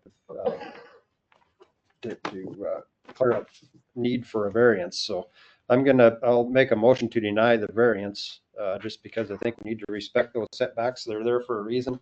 And this is just not a lot that's large enough for a garage. It's the whole thing about it. And I don't know if you covered this, but. Well, we don't have a second yet. I'll second it for further discussion. Just a reminder, as part of the motion, the new ordinance would say that there should be a finding that the variance would not be injurious to the neighborhood or detrimental to the public interest or welfare. There should be a finding that special conditions exist, such that because of a particular feature of the property or because of some extraordinary or exceptional situation on the property, a variance is necessary. And whether a denial of the variance would create a peculiar and exceptional practical difficulty or an exceptional undue hardship. So I would ask you to incorporate those findings into any motion I make. I did mention that it didn't constitute an undue hardship, but it doesn't have extraordinary circumstances attached with it either. It doesn't cause undue hardship either, is that fair? And I'm just thinking about it, the structure could be made a little smaller and fit the footprint without a variance, correct? That would be up to, yeah. I mean, Yeah. have a garage, but they could probably. No, Okay, we've, So does the garage take out those trees that are in there? It doesn't. There's that room, leaving them staff. Yep, it's just too close to the right of way. okay, further discussion? Commissioner Flanagan, did you have anything you want to add? I would just say, build it single wide and double deep.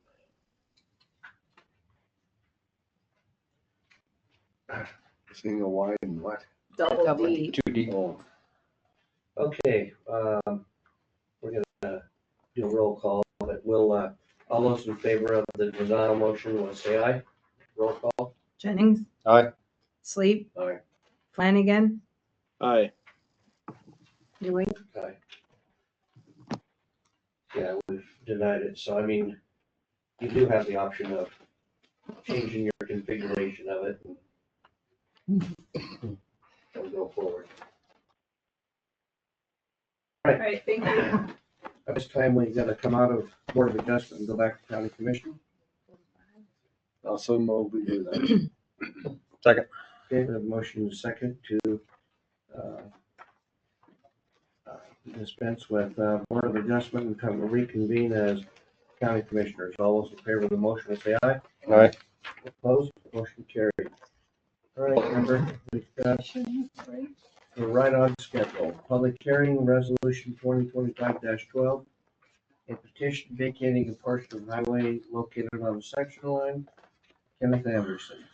And Gene, go ahead. If I may, you have the proposed resolution in front of you and the supporting application. I'm not sure if the folks are here for this one or for the gentleman is here. The proximity of this, I think it's clear from the information, but it's off of Highway 385. I think it's just sort of west of The golf course, yeah. golf course there, right? Wow, the quarter west. In the vicinity of Tomahawk Lane and Highway Road, I think, right? Yep. With that, I would refer to the gentleman and ask him to please introduce himself and his address. My name is Ken Anderson. I live in Rapid City. I own the property. My wife and I own the property up there. And the property is essentially surrounded by U.S. Forest Service land. And there is a Forest Service road through a portion of the property. But there is a section line there that is, it's got the right of way on it. And that 66-foot right of way, since the U.S. Forest Service doesn't recognize the right of ways on either side of that, it's a hanging chad, basically. Purpose for having that there, but it does impede future development in there because of the 66-foot no-build zone that it requires. The other thing is that we've had a number of trespassers through that property. I think part of the reason is they believe that they have the right to walk through there because it's public right of way. And so I'd like to see that, even though it's a public right of way, going through the property, like I said, on either end of the property where it terminates onto federal property, there is no right of way there. So we have a situation where on that two section of property that we own, that right of way dissects both of those properties. So we'd like to see that abandoned. Okay. All right, this is a public hearing, so we'll offer it to the public and as well as online for anyone that wants to speak for or against this proposal. We would ask again that you would please state your name and address for the record. Is there anyone in the body of the room that would like to speak at this time? Okay, seeing none. How about online?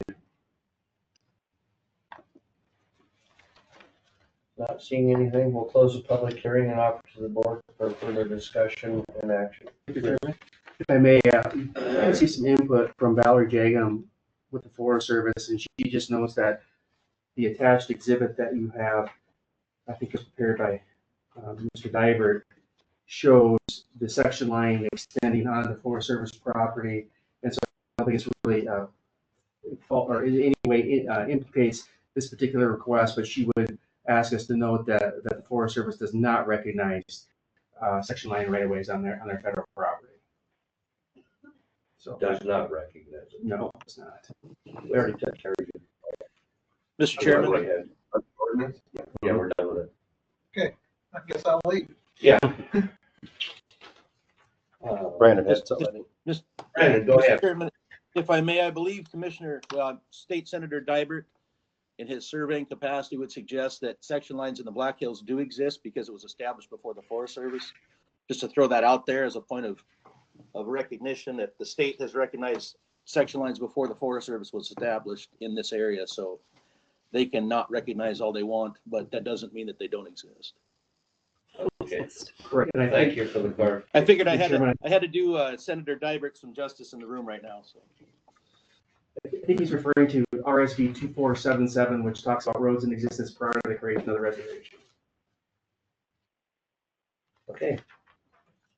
Further discussion. Did you have something you wanted to add, sir? I did, the Forest Service did make comment on this, and Randy Diver said that if necessary, he would clean up the exhibit here Okay. to show that that doesn't actually proceed on the property. Mr. Chair. I did talk to Randy, he called me and I told him I didn't think that it was any problem. Our exhibit for our purposes does not matter if it shows the section line on there, so. So I don't think another exhibit is required. am I understanding the map properly that this is the property in question is within the blue boundary?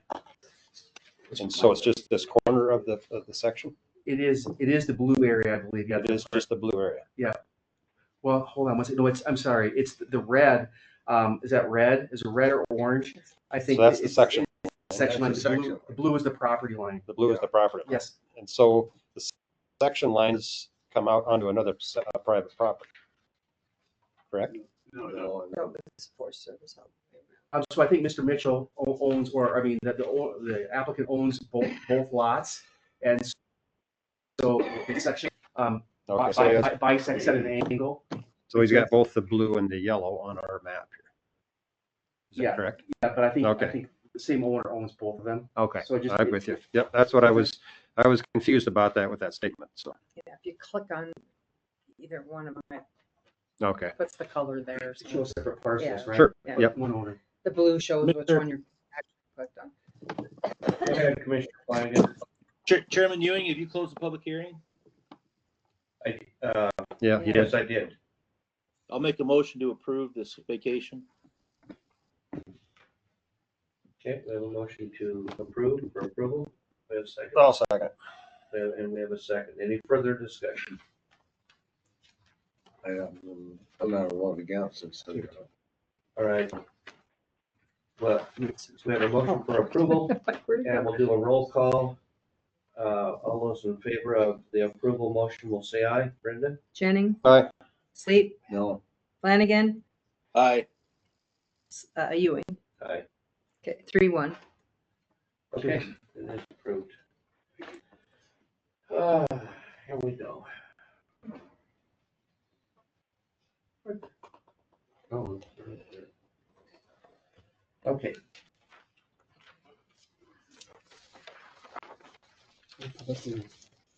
One more. Yep, the next public hearing is resolution 2025-13, and petition vacating a portion of section line affecting Pamela Tucker and Nathan Tucker. Are any of those folks here? Okay. Bring us up to speed on this one. Yeah, Mr. Chairman, if I may, you have the, not only petition, but the attached exhibit showing the proposed section line to be vacated. I do note that the section line, as it crosses the Forest Service on the exhibit here, that surveyor in that instance did not show that it showed that it crosses Forest Service property. So Forest Service did not take any issue with their exhibit. Anyway, I digress. I think this is in the vicinity of Yellow Creek, if I'm correct. Correct, yes. With that, I think Pamela is here. Is that Pam, and then I'm for Nathan Decker. It says Nathan Tucker, but It's not. it's incorrect. Decker? You just stay with Decker? Yeah. So He can only have one wife. That you know of. Yeah. She. yeah, it's Decker there. Yeah. So with that, Mr. Chairman, I would defer to the applicants for any comments they have. Okay. So Do go you have ahead. anything further you want to add? I think with the main reason why we're looking for this section line to be removed is currently where we're seeing it being surveyed, it's like almost on top of our well and septic systems. It's taking out the corner of my barn. And then, of course, Mr. and Mrs. Decker, they're planning on building a home out there eventually. So we wanted to make sure that we had the property lines all clean before they even started thinking about building something out there. So we've already had Gene Pensky, he's with the Maitland Group. Gene Pesca? Yes, yes, he's already signed off. He owns approximately 250 acres behind us. So he's already signed off on it, thinking it, it's okay for us to have that removed. And I'm not quite sure what else we may need to, get this section line uplifted off of our property. And we'll do that right here, one way or the other. Okay. Okay, it is a public hearing. Is there anyone in the room or online that would like to speak for or against this at this time? If there is, please stand, state your name and address for the record. Anyone in the body of the room? How about online? Not seeing anything, so I will close the public hearing and offer it to the board for further discussion or action. Bruce. When staff looked at the exhibit, the Baitla Partners property was the only property that we identified that could be impacted by this. And in the file, in fact, it is a letter from Mr. Pesca saying to whom this may concern. I am approving to vacate the section line as described. For what it's worth. Okay. So that's worth that. Well, so the thing with section lines is you can't really ever get rid of them. They could come back in the future, and the circumstances would have to be special, but it could happen.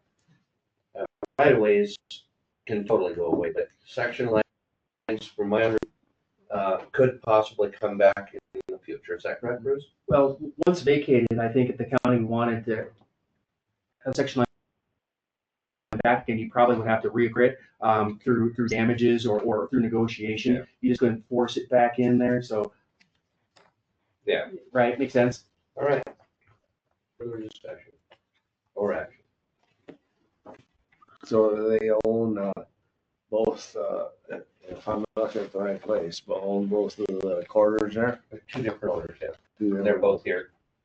And they have a letter from the affected landowner, the only one that it would affect, that he's okay with it. Okay. Well, if he's okay with it, then the rest of the lines continue on into the Forest Service on both sides. So that should take care of it. I'll move the accept it. Okay. I'll second it for discussion. Okay, the motion is second for approval. All those in favor of the motion will say aye. Aye. Opposed? Motion carried. All right. Thank you so much. Okay, Karen Paul. Have a great day. Thank you. It's not 8:15, but is Hillary here? No, I don't know. 8:15 again. I can start, Sharon. I don't know if. Yeah, go ahead, Bruce. And so, Mr. Chairman, Compass Point on a prior occasion had come to you and requested money. I think it was 2 years ago, and Yes. Right. And so now they're making a second request, opioid funding.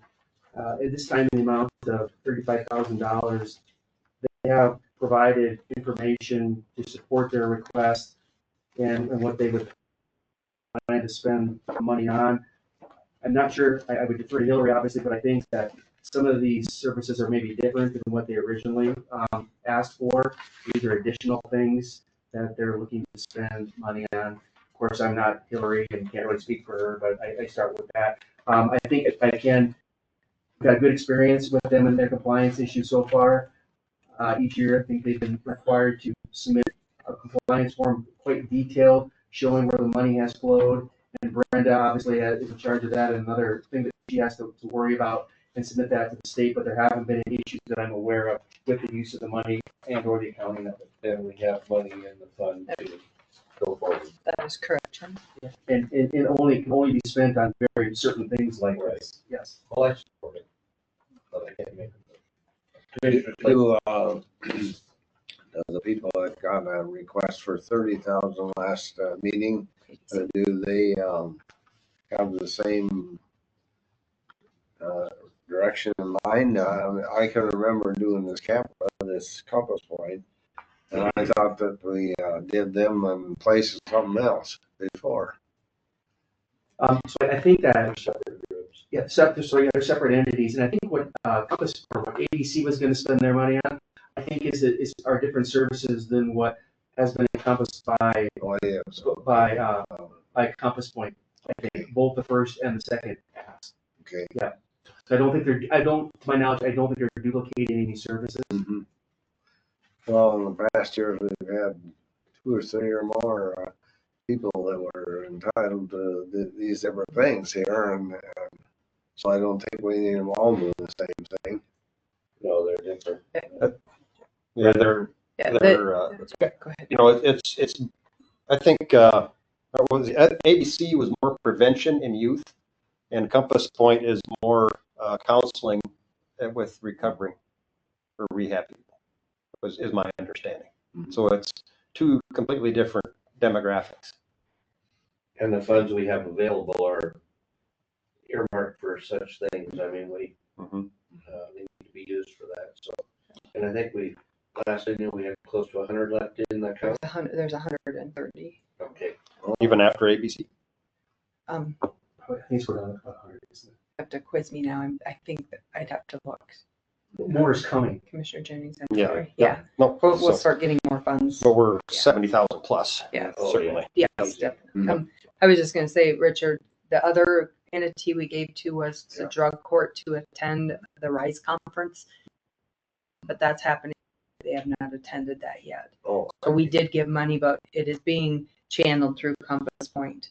Compass Point is doing the financial part of that for drug court, but the money actually went to drug court to attend this conference. There's 2 of them are so going to that, and we gave them enough money for all of them to attend that RISE conference in 2020, in this year. So that's, when you're remembering, that's correct, but there's 3 different entities that have received the funds. Okay. Yes. Thank you. Yes. I will move that we award a $35,000 sum to Compass Point. Is that conditioned upon them entering into the agreement that we have drafted? Yes, it is. Thank you. And do we need authorization for the chairman to sign that? Second Okay. for approval of the funds for Compass Point. All those in favor of this motion will say aye. Aye. Opposed? Chairman. Go ahead. And just FYI, in the next meeting coming, we will have to do a supplement to give me the budget authority to spend that out. So it'll probably be at your March 11th meeting. I'll get that published, and so we get budget authority to do that. Okay. Makes sense, Richard? Yeah. Well, we're an hour ahead for the natural resource. Do you know if they're coming up? I don't know. I can try to get a hold of it. Well, we'll go into recess for a few minutes here. I'm gonna beat this while we're in recess.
unmuted here. So I talked to Bill. Are we online? We're back Come on. back to order, okay. He's going to join us on the internet. I think I just sent him the meeting link. Mitch is not planning on joining, but Bill was going to join us. He hadn't quite left yet, so we could wait for Bill to join us. He's gonna come in person, huh? I'm sorry. Is one of those bees, Bill? I don't see. No, he's not on there yet. That's Barb Baker. There he is, right there. So Bill is on. Okay. Bill, Mr. Chairman. Bill, Yes. Can you hear us? Okay.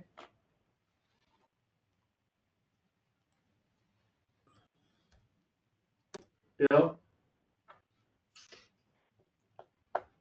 Mr. Coburn, are you online? I'm there. Okay, Thank you. you have the floor, sir. Oh, geez, that was quick.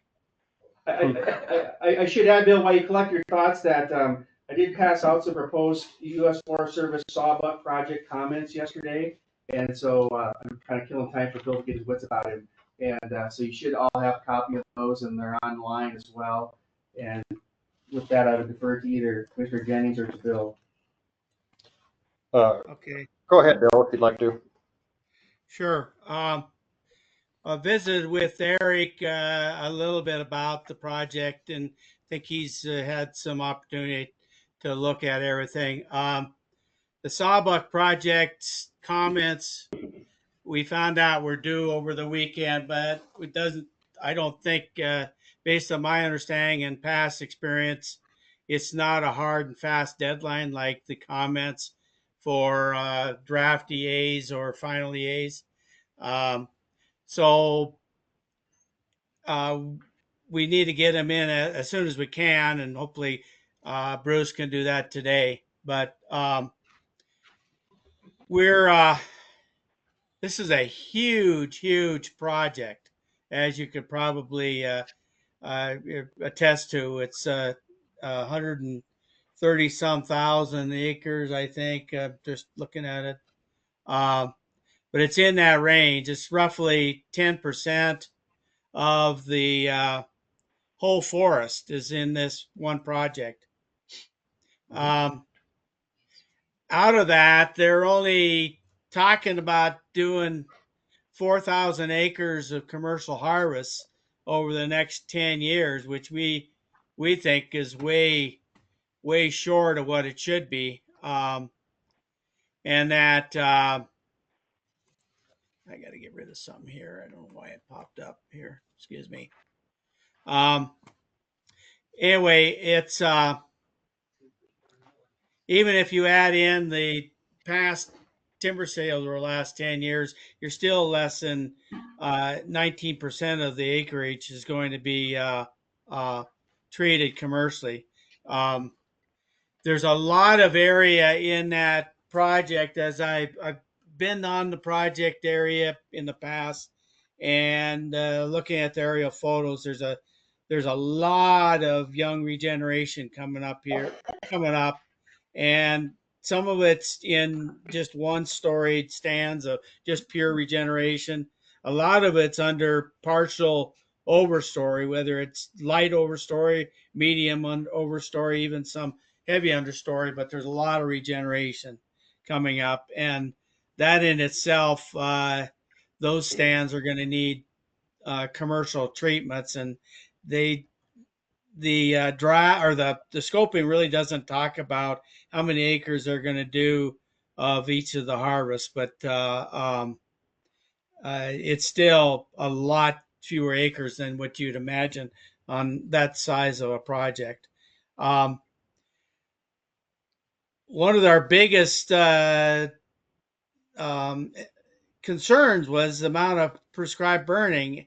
Literally, they've got the foresters proposing to allow prescribed burning on all 134,000 acres, and they want to do it over the next 20 years. Which, my understanding, that a project, an EA project, only can be implemented over a 10-year period. So I don't know where they're getting the 20 years on this, but I guess we'll find out. As we pointed out under the um,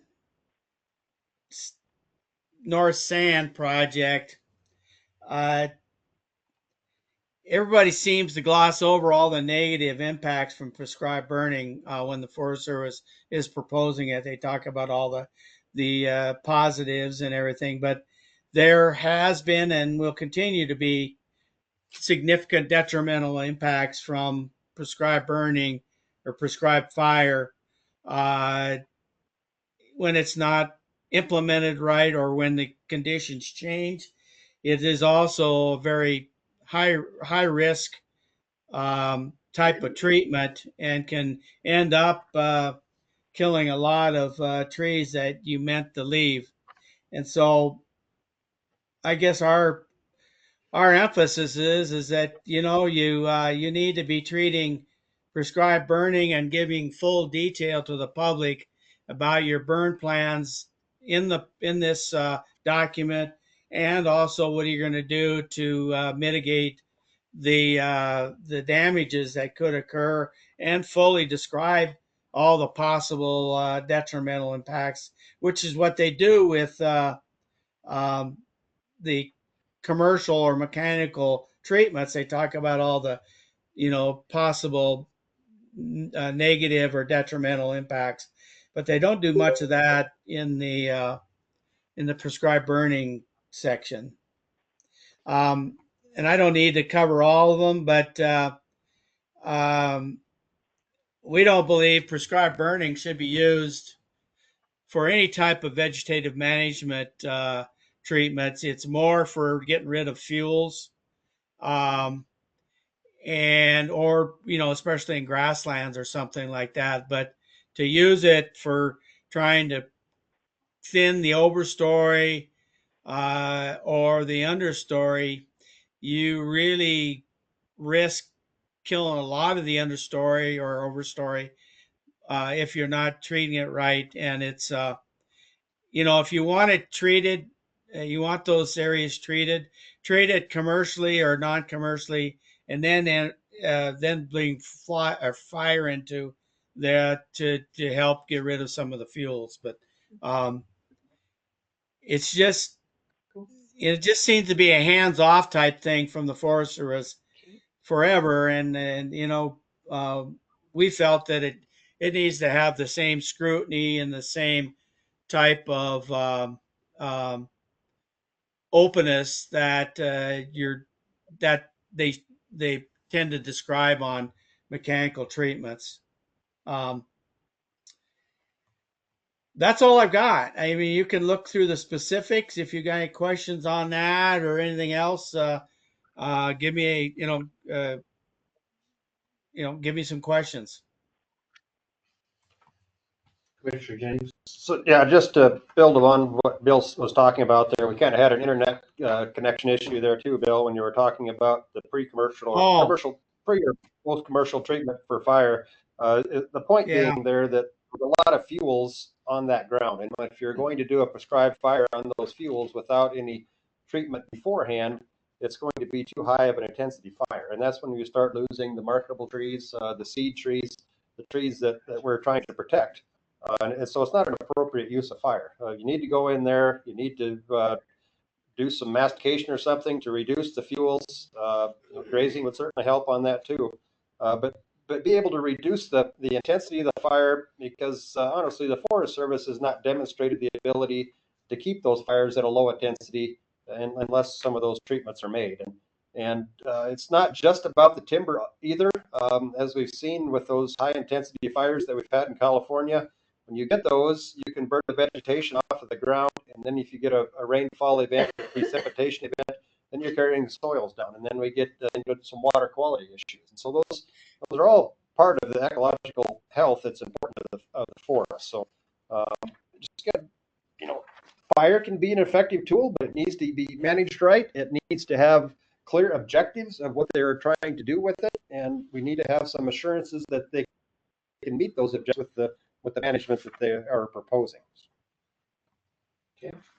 And the other part of it too, like Bill said, that was a 20-year plan for the fire, and NEPA, from my understanding and remembrance, is it's only good for 10 years. And if after the end of 10 years, they would need to go back in and do all the NEPA work again in order for that to be current. We certainly ran into that issue with some grazing allotment renewals back in the 90s. And I don't think that has changed since. So they would have to start over with NEPA work to get that current again. Yeah, that was a good summarization, Eric. The other thing I forgot to mention that is kind of a big picture item that we're seeing a lot of other forests and communities, states, counties really concerned about is watershed health. And this watershed that's being worked on is almost exclusively goes into Rapid Creek.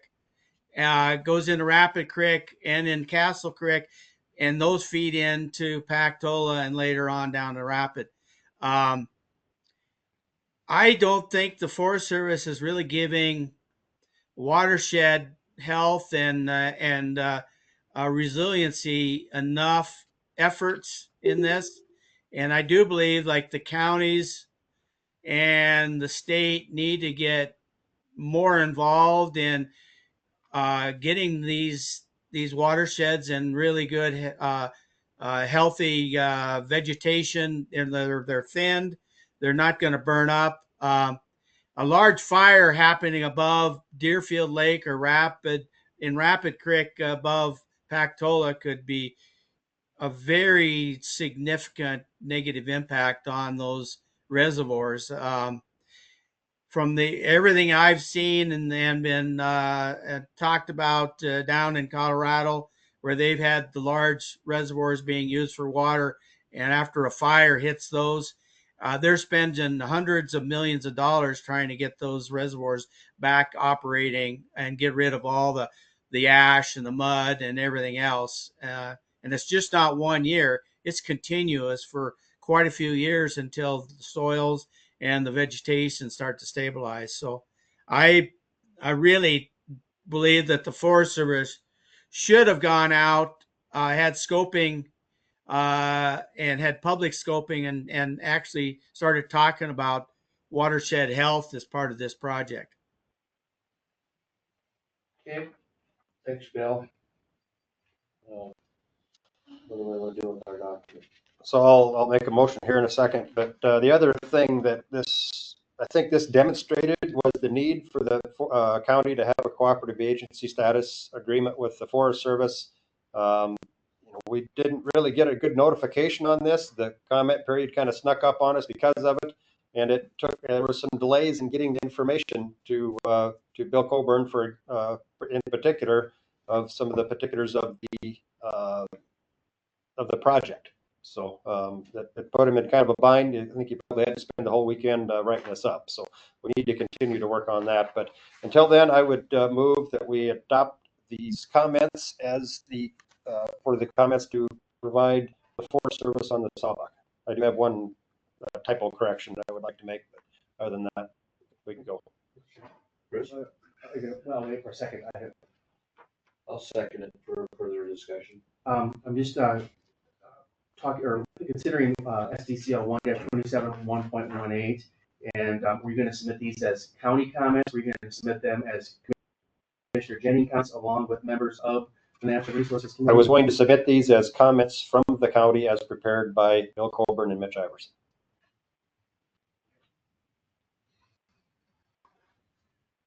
The statute, we did have given notice of all the Natural Resources Committee meetings just as though they were like a county commission meeting. The statute talks about any final recommendation, finding reports that result from a committee, subcommittee, task force, or other working group, which is not basically an appointed state agency or group. That the governing body shall delay taking any official action on the recommendations, findings, or reports until the next meeting of the governing body. We've talked about that before, where they presented at the first meeting, right, and it takes action in the second meeting. I guess we did present it at we did talk about this saw about that at your last meeting, didn't we? We sent full comments. We did, flushed out. but these comments have not been approved by the NRC, and so they would not, these are not their comments. Okay, so it's coming from the county. I'm just trying to Just make coming that from very the county, clear. Fair yes. enough? Okay, good point. So motion Okay. and second. We have a motion and a second to submit these to the Forest Service. All those, Chairman to sign. all those in favor of the motion will say aye. Aye. Opposed? Aye. Opposing? So can you roll call, please? Yeah, we'll have to do roll call. All those in favor of the motion to adopt these and present them to the Forest Service will say aye. Any? No. Flanagan? Aye. Ewing? Aye. 3-1. Okay. Here, we have a final draft, you can get it to me and I'll put it on letterhead, have it firm and sign. Yeah, so the only change I would need to make is just, I would want to underline this directly. Can I have it? Yep. Okay, I think that clears up our agenda. Let's go to, thank you, Bill. Yeah, We'll thank go you. to the public. Is there anyone in the or online that has any public comments at this time? Just issues and stuff like that? Anything? Yeah, I do. Okay. But they're all here ahead of me, so. John. Pardon? It's John. John, yeah. What's your address, John? Oh, I'm sorry. John Houghey, 11898 Wilson Road. Okay. 1385. We recycle everything we can. I know a lot of people do. And Deadwood closed their recycle center. I think it was getting too much. Leeds got a big one. They're closing it because it was just for the city. We didn't know that. We all been taking it there. So they're going to curbside is what they said. And I don't know what Deadwood does. So the only other place to really go is Rapid. And we're just wondering if the county had can look at that and all figure out, is there something the county can do as far as recycling goes? I know years ago we looked into it. One of the problems is we're a long ways from the markets, so it gets very expensive. But I think many years ago we had some discussion on it. It doesn't get much traction. Go ahead, Bruce.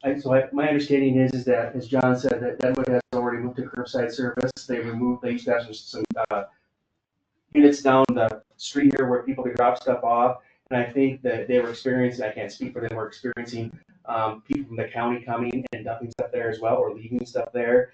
And so then I think similarly, I think the city of Lee is now looking at curbside service as well.